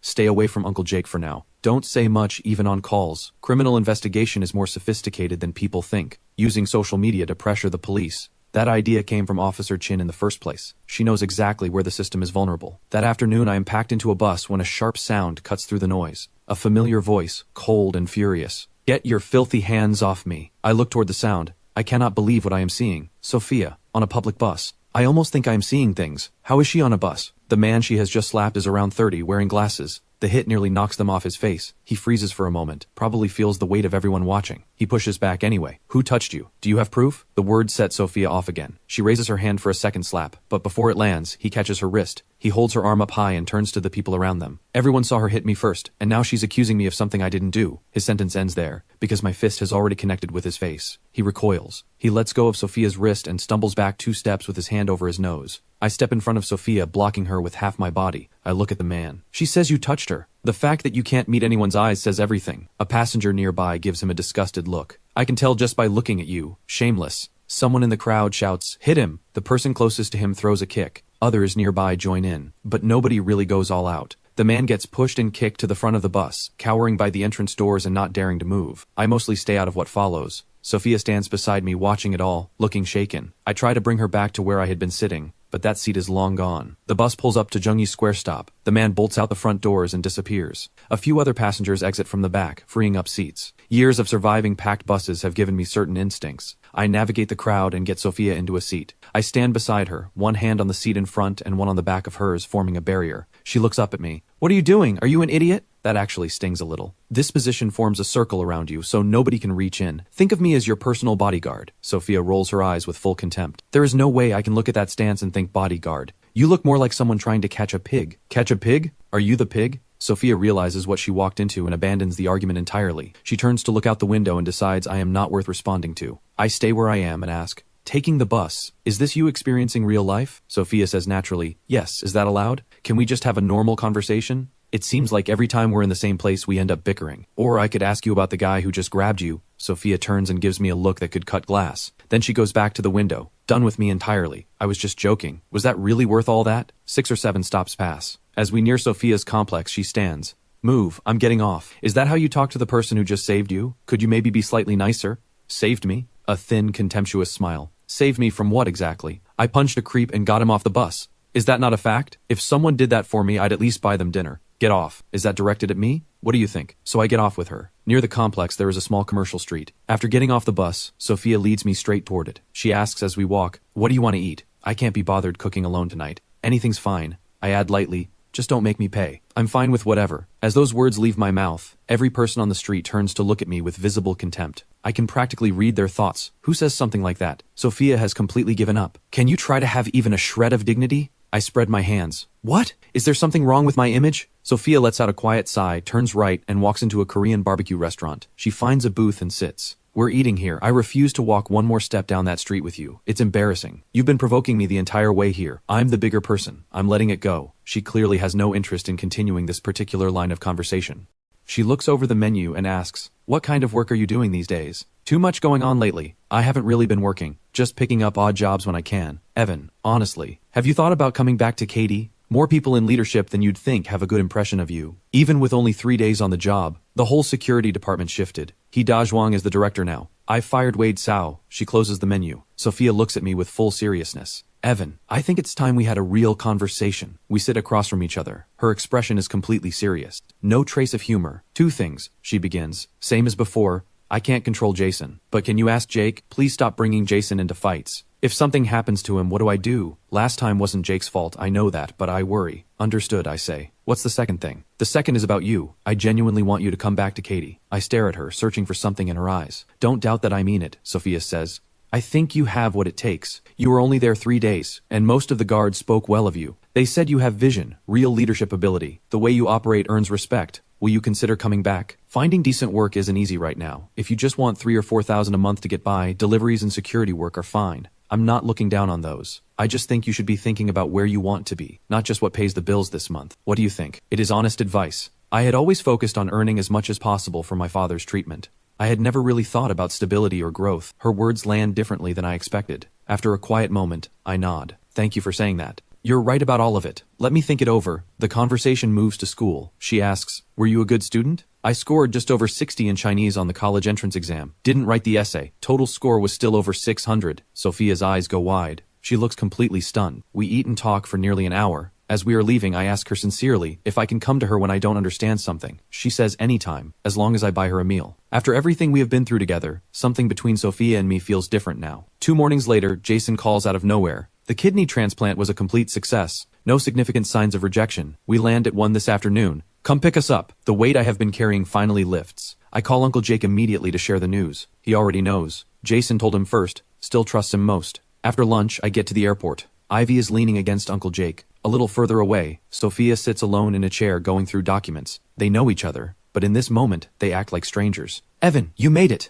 Ivy greets me first. I look at Uncle Jake. Planning to turn over a new leaf? Get lost, he mutters. I walk over to Sophia. She does not look up until I am standing right in front of her. She brushes her hair back naturally. Jason called you, I assume. She puts the documents away. Your father's condition is under control now. You must feel a lot lighter. Thank you, I say. And I mean every syllable. My mom makes the best dumplings. Once things settle down, come over. I'll have her make them for you. Deal, Sophia says without hesitation. I keep my word. Consider it set. Before the words are even done, Jason comes through the exit with my parents. We're back! He waves with his whole arm. Uncle Jake goes to meet them. I turn to Sophia. Let's go. Sophia follows. Uncle Jake introduces Ivy to my parents, and they exchange a few words. I make my way over. Dad? Feeling better? Thanks to Jason. Without him, the rest of my life was finished. My father's face is full of gratitude. Dad, Jason says warmly. Don't thank me. It was my sister who found the donor. Let me introduce you. This is my sister Sophia. My father's voice trembles. Thank you. Thank you so much. Please don't mention it. Sophia smiles. Jason and Evan just clicked. And he's become like a son to you. We're all family now. No need for formalities. Jason nods along. Exactly. Dad, stop being so polite. Let's not stand around the airport. Come on. Let's go eat first. The 5 of us head to the parking area. I notice that Sophia is driving one of the hotel's reception vehicles. Jason blinks. Sis, why are you in this car? Where's your car? It needed servicing. I had it taken to the dealer. Jason frowns. That's not possible. It just had a service before I left. How does it need another one already? Did you scratch it? Just a small bump. Nothing major. Sophia steers the conversation along. Jason does not push further. I step in front of Sophia before she reaches the driver's door. You're not used to this one. Let me drive. She hesitates for a moment. She hands me the keys. Go ahead. I take them and look straight into her eyes. Tell me, did you use the company funds to pay for my father's transplant? Your car was never at the dealer. You sold it to cover what you took, didn't you? Sophia gives me a cool look. What does any of that have to do with you? She does not give me a chance to follow up. She walks around the front of the car to the passenger side. We head back to the city for a simple lunch. Then to the hospital to complete the recovery admission paperwork. Jason covers all the costs. The doctor recommends 1 to 2 weeks of inpatient observation. My parents think it is unnecessary, but Sophia and Jason both insist. Once my parents are settled, the 2 of them leave first. I stay in the room with my father. He sits up in the hospital bed. The hospital says 7 days to remove the stitches, then another 7 days of monitoring. Half a month total. We've already been going through this for weeks. 3 days back in Yangming City is plenty. No need to waste money. I try to reason with him. Dad, the paperwork's done. Just do 1 week. Once everything checks out, we'll talk about going home. You've been suffering for years. Rest for a few days. My father speaks carefully. Son, this cost a fortune. Just the surgery was over 600,000, not counting flights and accommodation. Your mother and I have talked. We sell the house when we get back. Whatever's still short, we figure out. I sit up. If you sell the house, where do you live? My mother speaks from the side. A house is just a place to sleep. We'll rent something small. 30 or 40 square meters is plenty. You and Jake are never home anyway. A big empty house is just a big empty house. My father nods. It's settled. I used to think, if I go first, at least your mother has the house. But now I'm getting better. You think I can't earn? You don't get a vote. I'm more stubborn than you. You insisted on not going to university, and we didn't stop you. I have absolutely nothing left to say. That evening, Uncle Jake and Ivy arrive. Uncle Jake brings a whole pile of my father's favorite things. Ivy gives my mother a generous red envelope. I pull Uncle Jake out onto the balcony. I check that no one is within earshot, then drop my voice. Is there still heat on you? I'm not worried. Why are you? Without enough evidence, they can't touch me. Credit where it's due. You handled the black car well. I scratch my head and laugh. That night I just felt uneasy looking at it, got rid of it before morning. Safe? Safe. This time of year the water's thick with algae, heavy pollution. By the time it clears up, the car will be corroded beyond recognition. Uncle Jake puts his left hand in his pocket. He holds a cigarette in his right and stares out the window. Don't bring this up again. If the police come to you again, same story as before. I smile. I've had enough practice with police lately. I can handle it. He says nothing. That steadiness of his is something I cannot match. I cannot help asking, do you know how the police got onto you? Uncle Jake answers calmly. Yes, Jason told me everything. He says it like he is talking about the weather. He has no intention of dwelling on it. I push carefully. You don't feel anything about it? No resentment towards Sophia? Of course I resent it. More than a little, he says it plainly. But I can understand why she did it. Understanding isn't forgiving, and not forgiving doesn't mean getting revenge. She paid for your father's kidney. That kind of money would take the two of us 10 years to earn. You have to know how to be grateful. I can manage my own feelings. Even if we are not friends, we won't be enemies. I exhale. I'm glad you see it that way. I was afraid your stubbornness would push you into doing something you shouldn't. Uncle Jake turns and gives me a contemptuous look. Being stubborn doesn't mean being stupid. Back inside the room, Ivy and my parents are getting along wonderfully. I want to stay and look after them, but Uncle Jake and my parents both push me out. They are worried I will be tired for work tomorrow. I don't argue. With Uncle Jake there, it's fine. I want to leave too, but not to rest. I suddenly want to find Sophia, even just to sit across from her for a while. I have not figured out what I would say. I make it to Sophia's upscale complex. The guard at the entrance stops me. Residents only. Access card required. I am still figuring out whether to call when Sophia pulls up on a motorcycle. She gets off and pays the driver 10 yuan. He gives her 5 back. She sees me and pauses. Why aren't you at the hospital with your parents? What are you doing here? Then she eyes the bag on her shoulder. You've got nerve. Riding a motorcycle with that kind of bag. Aren't you worried about getting robbed? I cross my arms. Sophia smooths her hair and tucks it behind her ear. You really think a girl on a motorcycle would be carrying a real designer bag? What thief is going to risk it for a 15 yuan market bag? I raise my thumb. Respect. Did you think thieves were stupid? She takes out her access card and leads me inside. A light breeze carries the scent of her hair. I turn and ask, I came to find out if you really sold your car to pay for my father's kidney. Yes, she says, completely casual. Jason and I only have Arcady shares. We live on our salaries. Not enough savings. Selling the car was the only option. You took the company funds first, then sold the car to cover it after you got caught, right? Sophia stops walking. Does the order matter? Why do it at all? Just to ease your own conscience? The words leave my mouth and I already regret them. That was too much. She keeps walking. You don't need to worry about my reasons. You don't need to know. And I'm not asking you to pay me back. So why the anxiety? I reach for her arm. Listen, thank you. Whatever your reasons, I am genuinely grateful. I don't know how to repay you, but I want to do something. Sophia glances at my face, then at my hand on her arm. Don't say you're offering yourself. I couldn't handle that. I let go immediately. I'm being serious. Don't brush this off. She spreads her hands. Just don't lead Jason astray, that's enough. She turns and walks a few steps ahead. Then she stops and looks back. What are you standing there thinking about? Aren't you coming up? No. Seeing you is enough. I should head back. Good night. Suit yourself. She turns with quiet grace and disappears. I still cannot figure out her real reason for helping me. Buying peace of mind or genuine regret? No clear answer. I let it go and leave the complex. I splurge on a pack of cigarettes. 22 yuan, a small celebration for my father's recovery. I light one and call Officer Chin. Her ringtone plays for almost 20 seconds before she picks up. Her first words, Evan. Well, was my ringtone funny? You're the pig. What pig? You didn't listen to the ringtone? A hint of disappointment. No good. You have to listen again. She hangs up. I call back, helpless. The moment it connects, I say,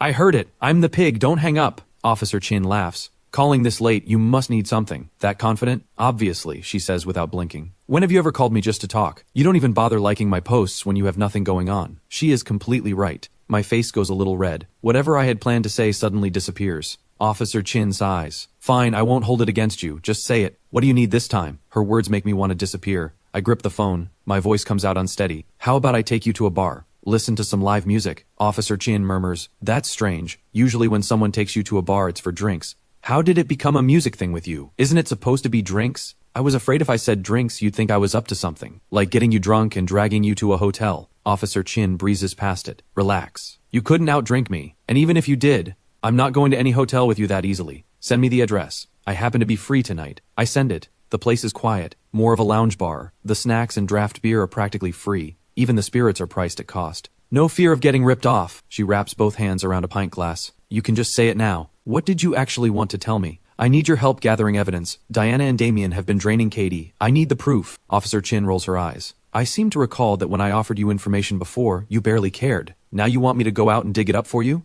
If I had to guess, Sophia asked you to. No. Officer Chin raises her voice. Evan, don't lie to me. You're terrible at it. Guilt shows on your face. I see it immediately. I'm not lying. I hold her gaze steadily. This is my idea. My father has had kidney disease for years, kept alive by dialysis. I never had the means. 4 years in Yangming City, and I couldn't save enough for the transplant. A while back, Uncle Jake got involved in a fight for Jason. Sophia thought Jake instigated and reported him in a moment of rage. I prepared for the worst. Conviction, likely death penalty, suspended sentence, or life. I was implicated too. I told Jason, if we both go inside, all I can ask is that he looks after my dad. A little money each week for dialysis. I'd pay it back when I got out. Then Sophia arranged my father's transplant. The money came from company funds she diverted. Diana and Marcus used it to attack her, called a board meeting and stripped her of authority. She had no choice. She sold her car to cover the shortfall. I feel like I should do something for her. That's why, no lies. Officer Chin listens carefully to every word. Evan, I believe you. It fits who you are. Someone does something good for you. You give back twice over. I've already looked into Damien before. What I have is usable. I'll go deeper on the transaction records.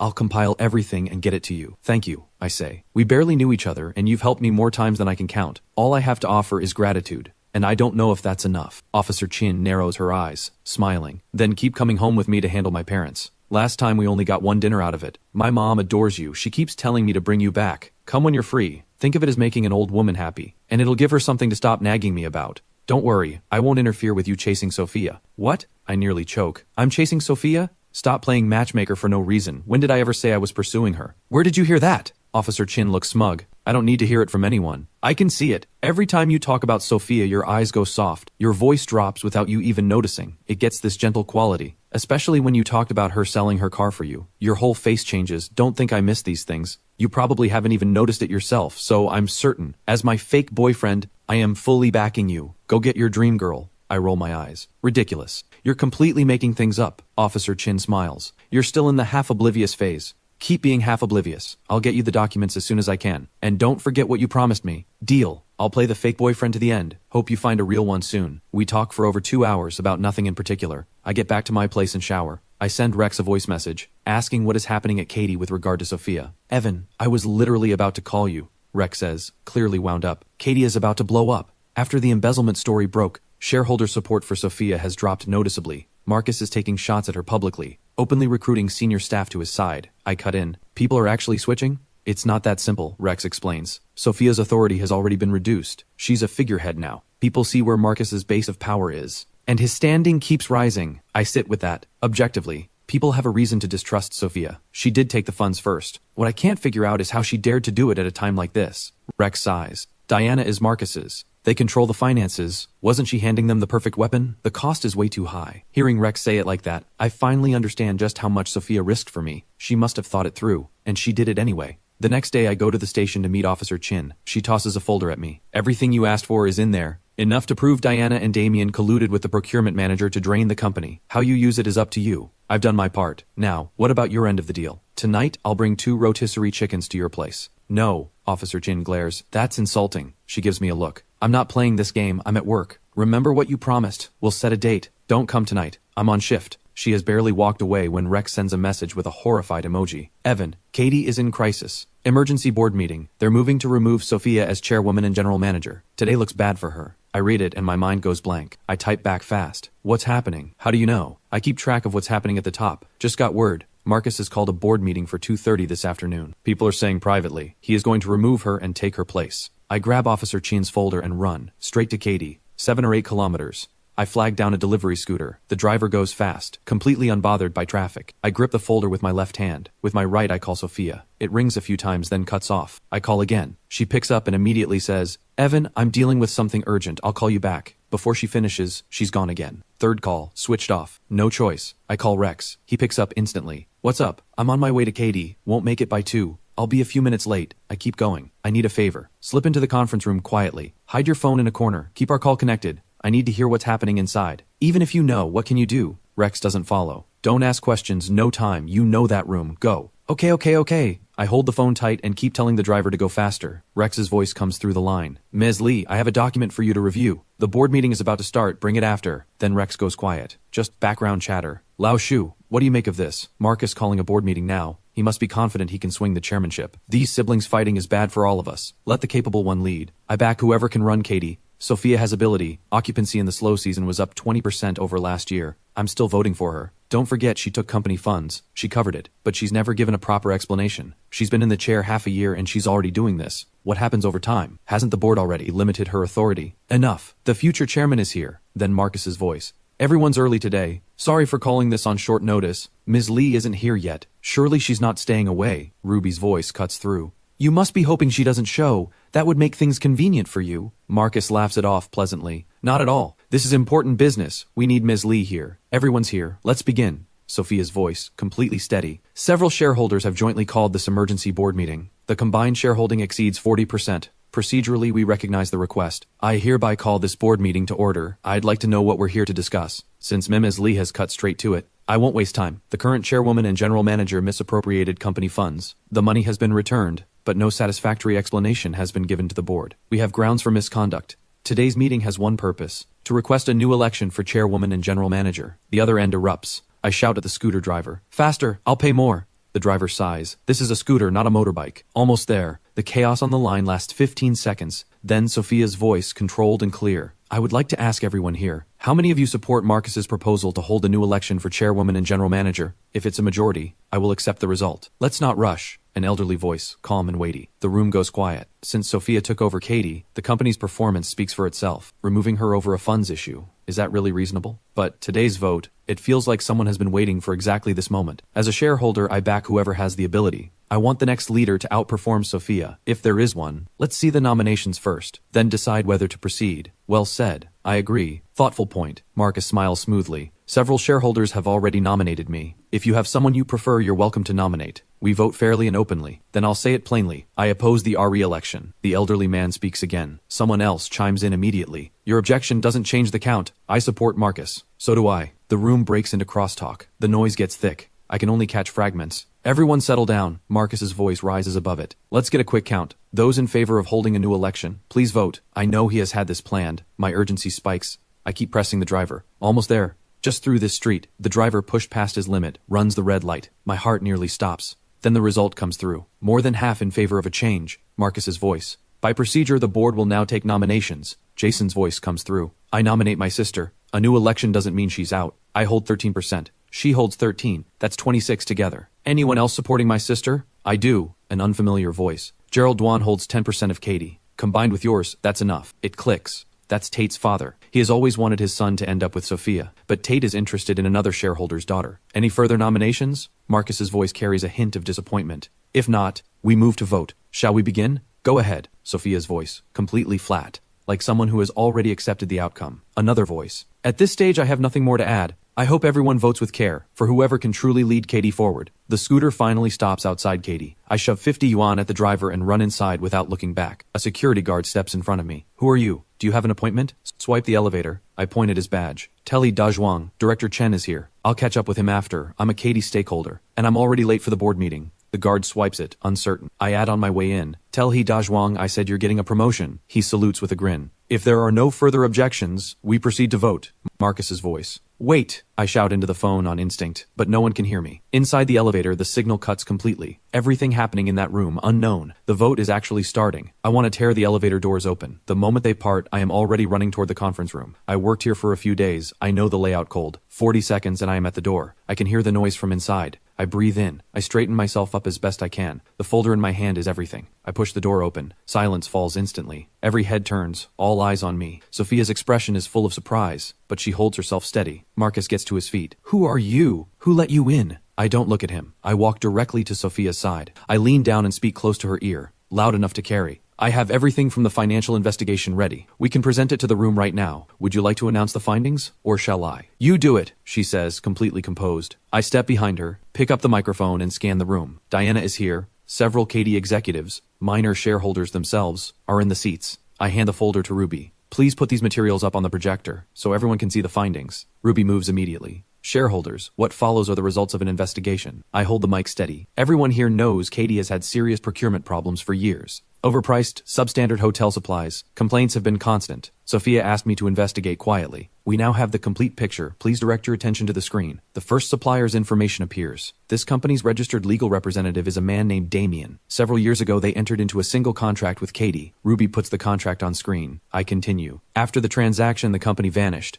Katie had no recourse. After absorbing that loss, Katie found a new partner. Ruby, bring up the second company. The second company. Legal representative. Still Damien. Same pattern. After the purchase, the company disappears. I point at the screen. The third, the fourth. Same story each time. Every substandard product Katie has purchased in recent years, all supplied by him. Every time the problem came to light, Katie had to spend more to source emergency replacements. And by then, Damien already had the next company registered and ready. At this point, you're probably wondering, how did he keep getting contracts despite this pattern? What kind of nonsense is this? A slightly heavy-set middle-aged man stands and points at me. I head the procurement department. Where did you get these fabricated documents? You'd better explain yourself. Take it easy, I say. The authenticity will be clear shortly. First, let me establish who Damien is. Marcus suddenly loses composure. Get out of here. What are you rambling about? Let him finish. the dignified elder speaks with quiet authority. As shareholders, we have the right to hear the truth. Continue. I nod. Damien is the husband of Katie's chief financial officer, Diana Dang. Every procurement requires management sign-off. The procurement department repeatedly completed these transactions and received payment.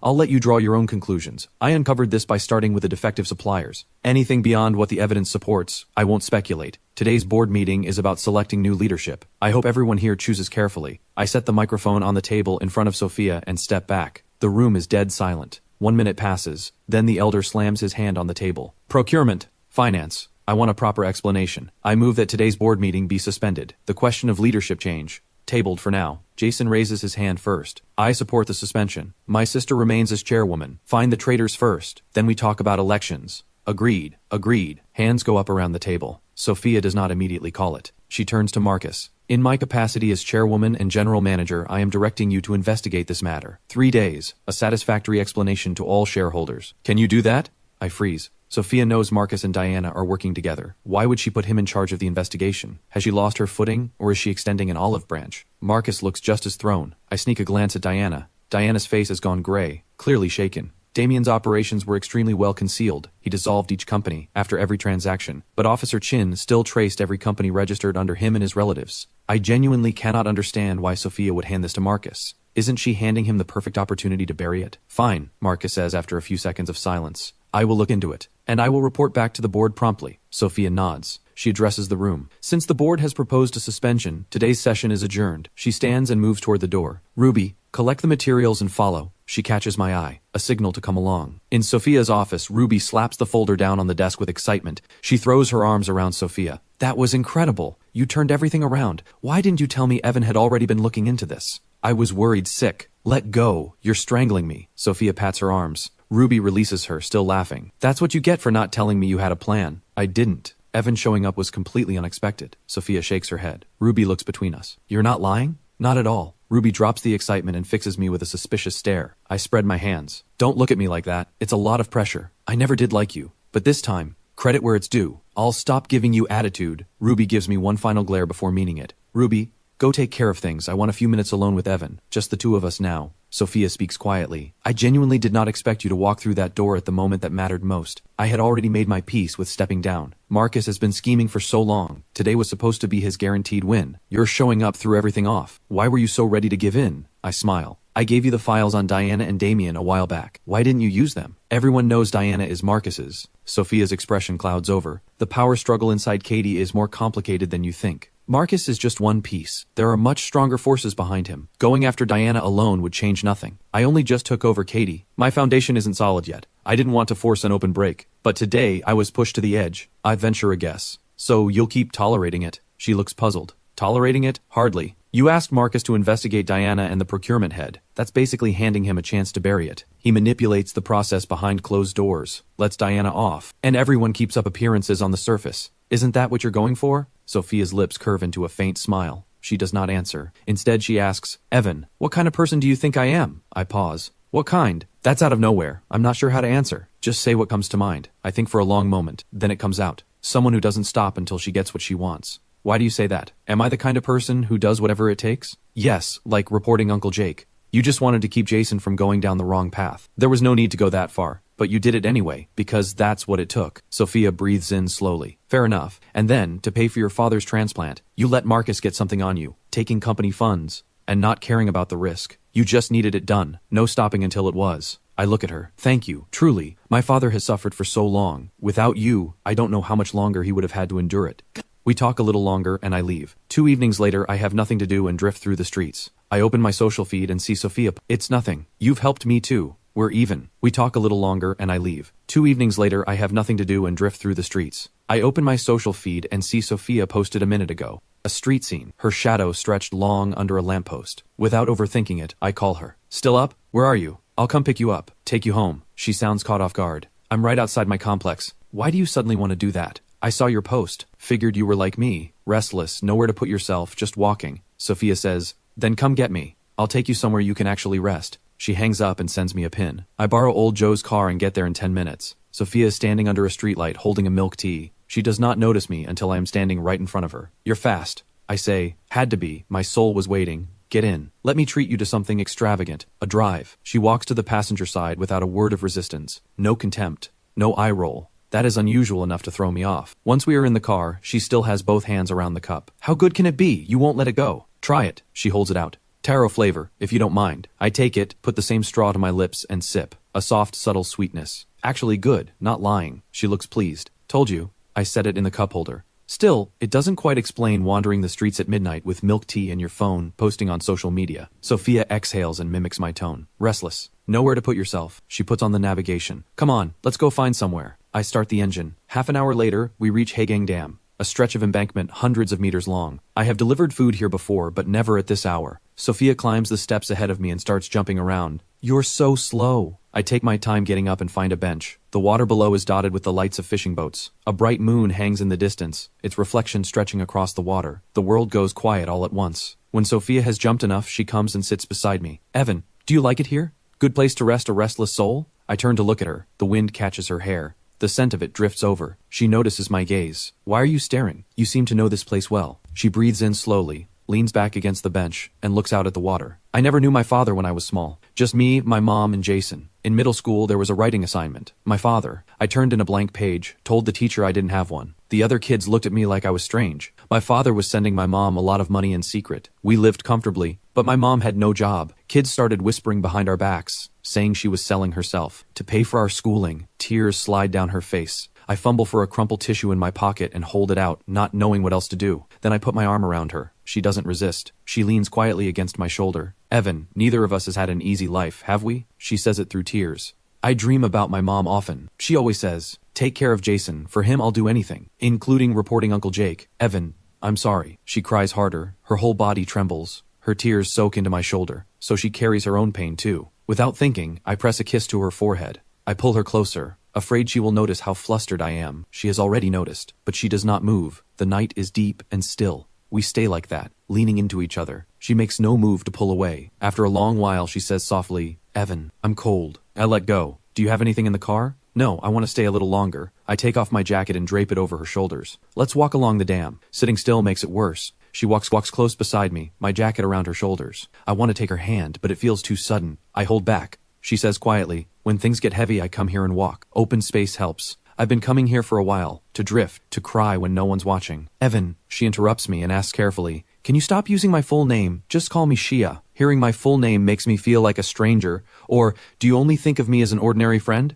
No, I just didn't want to upset you. You won't. A small smile. Everyone deserves a few close friends. I let you see me cry. Does that sound like someone who thinks of you as just a friend? Call me that. I won't mind. Something quietly pleased stirs in me. Something between us feels different from before. I ask casually, how have things been at the company? Has Marcus caused any more trouble? Has his investigation into Diana turned up anything? I still can't figure out why you put him in charge of investigating Diana. Doesn't that work against you? Everyone in the company knows Diana is his. She sighs. What I said in that boardroom, I said it in front of everyone on purpose, to make them watch how he handles it. He would obviously protect Diana, and try to bury it, but I didn't give him time to think. He barely had a moment. I filed a lawsuit against Diana for abuse of position. In the name of the board. This is no longer an internal company matter. She is facing criminal charges. Once it escalated to that level, Marcus couldn't distance himself either. He can't protect her now, he's trapped. If he shields Diana, he exposes himself. If he lets her take the fall alone, he loses everyone else's loyalty. This is a battle of nerve. Now we see how he moves. I am stunned. I had not seen how carefully she had laid this all out. In those few dozen minutes of that board meeting, she had built an entire trap. Her father was right to leave Katie in her hands. She has a side that breaks and cries, and a side that is calm and sharp and 3 steps ahead. Anyone who underestimates her is going to pay for it. Something about realizing all this makes me unexpectedly happy. Then she stops walking and turns to me. Where did you get all those investigation files? Someone helped you, and you two are close. Even the lawyer was floored. Could you arrange for me to meet her and thank her in person? There's also something important I'd like to ask her for help with. Sophia meeting Officer Chin. I had never once imagined the two of them in the same room. They exist in completely different worlds. When I stay quiet, she asks carefully, is it too much to ask? If it's a problem, just pass along my thanks. It's not a problem, I say. I just wasn't expecting you to want to meet her. I'll reach out and see how she feels. The fewer people who know about what she did regarding Diana's husband, the better. It wasn't exactly official. She would rather not have it talked about. Understood. Sophia smiles. It's late. Let's head back. I drop her home at 1 a.m. By 1:30 I am back at the bar. Old Joe is still up. He is reading in a booth under a small lamp. a pot of coffee on the table. I set the keys down, thank him, and head upstairs. The next day at noon, Sophia calls. It's Friday. Let's go see your parents together. Jason says they're kicking up a fuss about leaving. He can't handle them. Their actual son needs to come and talk some sense into them. I sigh. All right, I'll head over soon. Together, she adds. Come to Katie after work. I'll wait. At 6:15 I arrive. Sophia is alone in her office, surrounded by what looks like an endless stack of documents. I pretend to assess the situation. Need an assistant? I know some capable guys. Reading documents is no problem. She plays along without missing a beat. Sure, come in tomorrow as my secretary. Then you owe me a scooter first. Mine went missing here and you never helped me find it. Sophia sets down her pen and looks up. I'll take you right now, and you keep your end. Pick me up for work every morning. I back down and scratch my head. Let's deal with the hospital first, everything else after. She does not push it. She picks up her bag and walks with me. At the hospital, Jason is playing chess with my father. My mother is scrubbing the ward spotless with a cloth. Sophia picks up some expensive fruit from a vendor at the entrance and carries it in. The moment we walk through the door, Jason shouts, "Brother-in-law! Did you bring my sister to see our parents because you're finally going to come clean?" The word hits like a gust of wind. Sophia and I both freeze. Her face goes pink. She gives me a deep, unreadable look. My parents stare at us with blank expressions. Don't say things like that. I set the fruit on the table. Jason is unapologetic. What's the problem? Are you worried Mom and Dad won't approve? My mother takes it completely seriously. Son, are you and Sophia together? No, I start. Don't listen to Jason. My mother sighs. That makes sense, I suppose. Sophia is so accomplished. Why would she look twice at you? Please don't say that, Auntie. Sophia smiles. Evan is thoughtful and devoted to his family. He has plenty going for him. I sit on the sofa beside my father. I heard you've been demanding to leave. It's only been 3 or 4 days. We agreed on a week. My father's eyes go wide. $600 a day for this bed. I can't afford this. Good you're here. First thing tomorrow we're doing the paperwork. I need to go home. He never cares what anyone thinks. All he thinks about is money. I feel awkward but hold my ground. Did I say you could leave? Do I need your permission? His voice goes louder than mine. The air in the room tightens immediately, a family clash on the verge of erupting. My father is even more stubborn than I am. I push my voice up a notch. You just had surgery. Jason and Sophia spent hundreds of thousands just to make sure you get better. All that money spent, and you're arguing over a few more days of monitoring. Can you please just listen? I know my own body. You don't need to lecture me. Stop it, both of you. My mother tries to mediate. You two start arguing the moment you're in the same room. Talk it out calmly. My father turns to my mother, face still cold. Everyone give us the room. I want to talk to him alone. Jason says, Dad, my brother-in-law means well. Don't be upset. The bed fees really aren't a burden. My father's tone softens considerably for Jason. Son, you and Sophia go pick up some dinner. I need a few minutes with Evan. Sophia gives me a sympathetic look and follows my mother out. Jason brings up the rear, pulling a face at me on his way out. Just my father and me in the room now.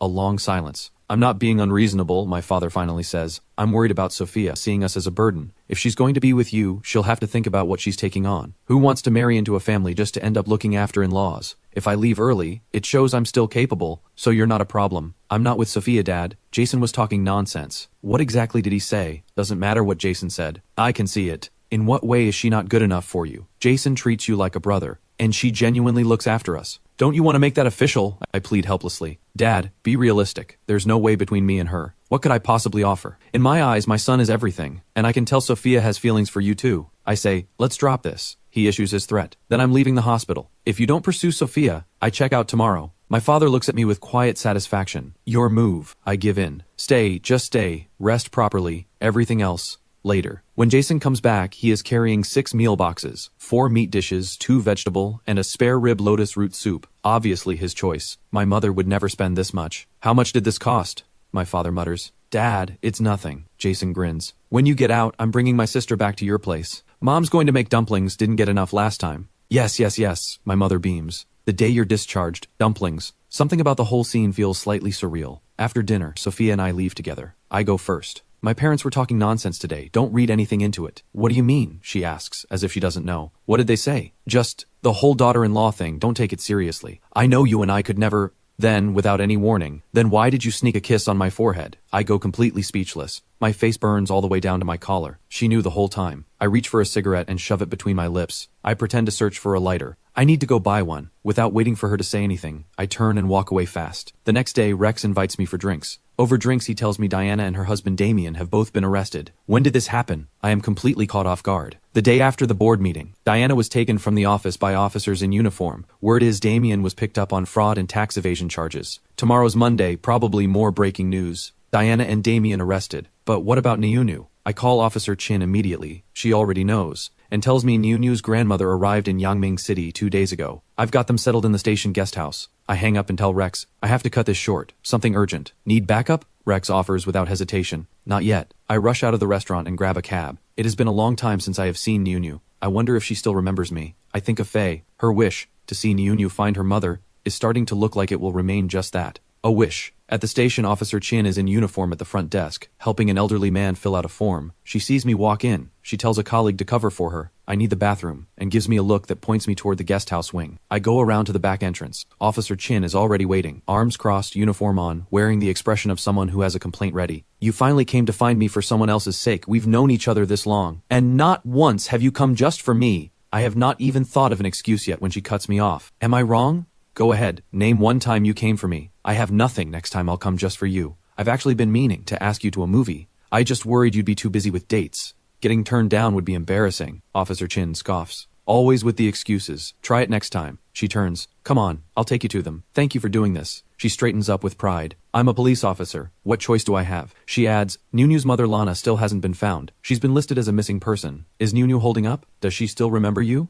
Officer Chin beams. Of course. She kissed me on the cheek when I hugged her. Third floor of the guest house. Niu is hunched over a table writing. Her grandmother is crocheting slippers. When the grandmother sees me come in, she gets up and takes my hand. Evan, are you well? You look thinner, working too hard. I'm fine, really. The grandmother calls out, Niu, look who's here. Niu had already spotted me. She was waiting quietly. She comes forward now and says hello. I lift her up. Are you happy at your father's place? Are you going to kindergarten? Niu nods, then shakes her head. Both? School is happy. Home is not. I want to be with Grandma. The grandmother's face falls. She cannot hold back a sigh. I ask, after Damien took Niu, did he stay in contact with you? The grandmother shakes her head. No, young people are busy with their lives. I don't expect it. As long as he's taking good care of Niu, that's what matters. I cannot bring myself to tell her that Damien's business was anything but legitimate. I also say nothing about his arrest having anything to do with me. We chat for a while, then make our excuses and leave. Outside the building, Officer Chin says with a guilty look, if the grandmother ever finds out we had something to do with Damien being arrested, will she hate us?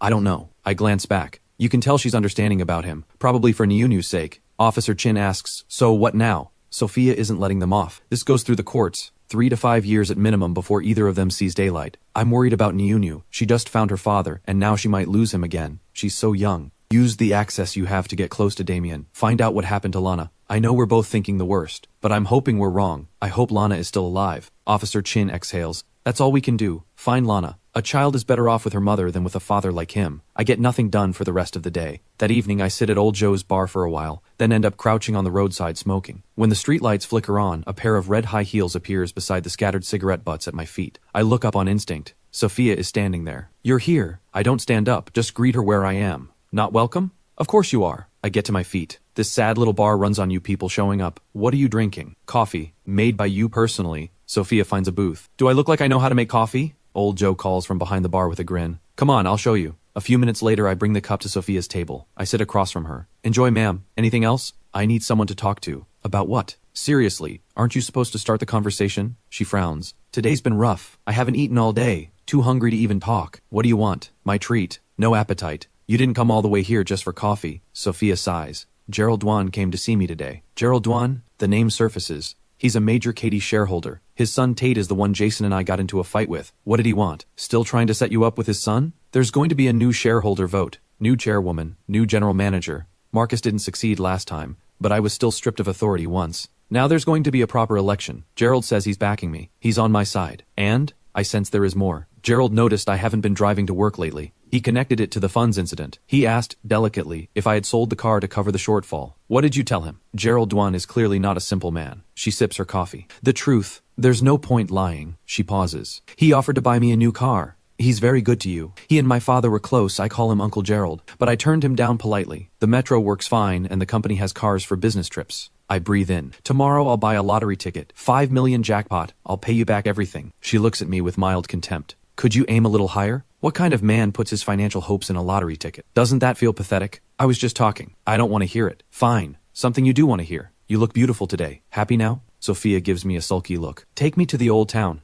I've heard it's lively at night. I've barely been. Let's go. Free tour guide service. The old town is alive at night. Stone-paved lanes lined with food stalls, women dancing in the square, children running and laughing. Sophia stops every few steps to look at cheap little trinkets, asking questions, never buying. I follow her back and forth. Then two kids come running straight into us. Sophia cries out. The boy in front says sorry and keeps running. You okay? That looked painful. I twisted my ankle, it really hurts. Help me up. Her eyes are watering. I put my arm around her waist. Get your footing first. Move it slowly. See how bad it is. I think it's okay, just a twist. I help her over to a bench. I spot an old man pushing a bicycle selling cotton candy. Wait here. Where are you going? Are you abandoning me? 1 minute. I spent 5 yuan on the biggest cotton candy they have. When I come back, Sophia covers her mouth with both hands, eyes wide. A small crowd is gathered, apparently assuming I am confessing my feelings. Someone is filming on their phone. I lean in quietly. Just take it, everyone's watching. Sophia accepts it, holding it up beside her face. She reaches out and tugs my hand. Help me up. Okay. This is the first time I have held her hand. Her fingers are slender. They fit perfectly. Under all those eyes, she presses close to me as we walk. Think someone will post that online? Confessing with cotton candy is way cheaper than roses.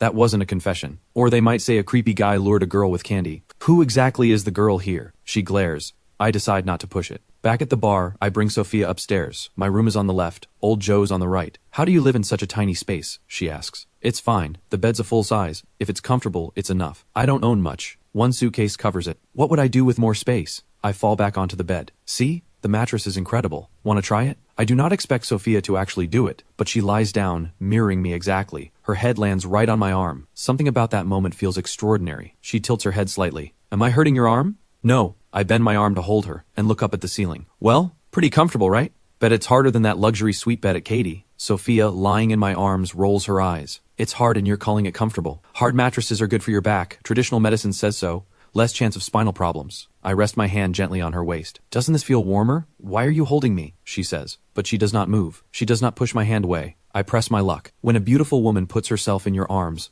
it would be a waste not to hold her. Before I finish the sentence, Sophia's hand slaps down on my stomach. Hard. I yelp. She gets up, throws me a withering look. Pervert! Then she walks out. I scramble up and follow. I find her leaning over the wooden railing of the upstairs corridor, staring at the small, abandoned pond below. What are you thinking about? I walk over. I expect her to still be upset. Evan, look at this pond. Her voice is soft. The stone path all around it. If you planted some rushes and watergrass, put out some chairs, sitting here on an afternoon with tea and a breeze, that would be something. That's a good idea. Just thinking about it feels nice. I follow her vision. You should pitch it to old Joe. Open the back door of the bar. Put a shade canopy over the first floor roof. A few chairs. I'd fall in love with this place. Deal. I'll build it. You come and enjoy it. I say it without thinking. Consider it set. Then I add, doesn't Katie's 8th floor sky garden look like this? Why don't you relax up there? Too many guests, and I can't exactly go during work hours. Fair enough. She straightens up. I'm heading back. She looks at me. I'll come find you when I'm free. Walk me through the old town again. Buy me cotton candy. I'll walk you out. No need. Just those 2 words. Her footsteps fade down the stairs. I lean on the railing and stare at the pond. Water plants might actually look beautiful there. The next morning I get ready to leave. Old Joe is sweeping downstairs. This early? Find a new job? Going to the flower market, picking up some water plant seeds. What brought that on? Sophia and I were looking at the pond last night. Thought we could do something with it. Open the back door, put up an umbrella, some chairs, grow a few plants. Perfect for afternoon tea. Old Joe chuckles. You know, you remind me of a young man in love for the first time. The girl gives you a little hint, and you throw yourself into it. Don't say things like that. She's out of my league. What matters is that you like her. Take the initiative. Don't have regrets. I scratch my head, embarrassed. I don't really know how. Go buy the seeds. When you're back, we'll fix this place up together. Old Joe's words stir something in me. Then I think about my circumstances and the feeling deflates. Who am I kidding? A frog dreaming of a swan. But I go anyway. Just something to do with myself. The next morning I come downstairs to find old Joe has already set up the umbrella beside the little pond at the back. A hammock and a small swing are arranged neatly. The morning light comes in at an angle, quiet and lovely. I water the plants inside the bar. Old Joe's life is something close to perfect. Flowers, books, painting, the occasional drink. At noon he cooks noodles and poached eggs.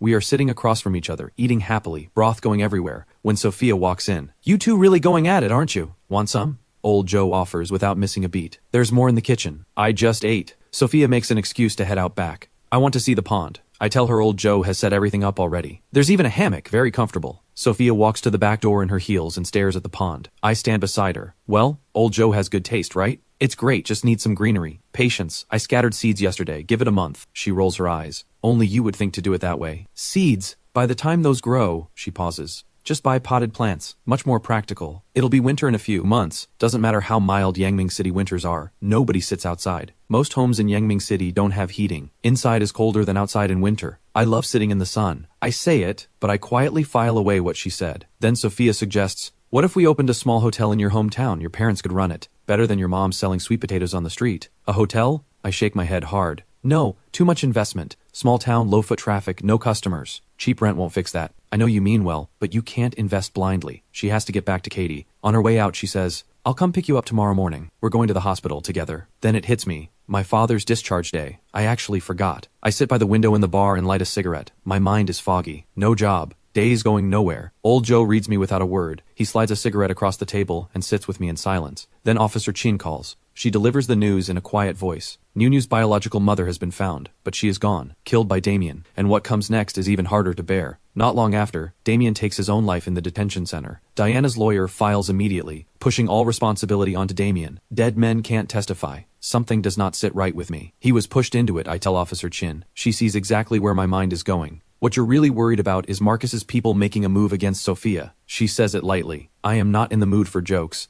I just wanted to know Sophia is safe. I call her and ask her to come to the bar, and use the opportunity to finally introduce her to Officer Chin. The two of them hit it off immediately. Watching Sophia laugh freely, some of the fear in me settles. That evening, Sophia pulls me out for a walk. She brings up Damien. She agrees with my read. Most likely Marcus is doing. Diana had too many dirty secrets buried in those financial records. I gather my nerve. Let me come back to Katie, security department. I'm worried about you. Marcus is ruthless. I want it to be close enough to protect you. Sophia stops walking. She looks at me, a soft, searching look, then rises on her toes. She presses a kiss to my cheek. Her face goes pink. You're such a fool. In that moment, my heartbeat loses all rhythm. Every bit of confusion and restlessness I have been carrying suddenly feels like it has somewhere to belong. The next morning, Sophia is there on time. She brings breakfast. We go to the hospital together. Uncle Jake and Ivy are already there. Everyone busy and cheerful. Sophia does not carry herself like a chairwoman at all. She pitches in without being asked, helps pack things up. My parents watch her with undisguised warmth. On the road back to my parents' hometown, Sophia comes all the way home with us. She spends the afternoon cleaning with my mother and making dumplings. She looks genuinely happy doing it. That night, there is no place to sleep. Jason occupies every available room on purpose. Sophia looks a little uneasy. She asks quietly, "Can you stay here tonight?" I'm a little scared on my own. I nod. We end up at the best hotel in town. That night, we share the same bed, and neither of us crosses any line. She leans into me and talks about the weight of Katie, about how tired she is. I hold her gently. For the first time, I understand what it means to have someone beside you, and how warm that can feel. Back in Yangming City, Sophia gives me something I did not see coming. She brings me into Katie's marketing department as deputy director, responsible for off-season promotional strategy. At first, I am full of doubt, afraid I am not up to it. But she encourages me at every step. She sits with me in meetings, talks through ideas, helps me find my footing. Work finds its rhythm. I slowly climb out of the lowest point I had reached. I keep showing up for Officer Chin's fake boyfriend duties. And Sophia stays. She grows with me. She helps me face everything that comes. I stop feeling lost. I stop running. And finally,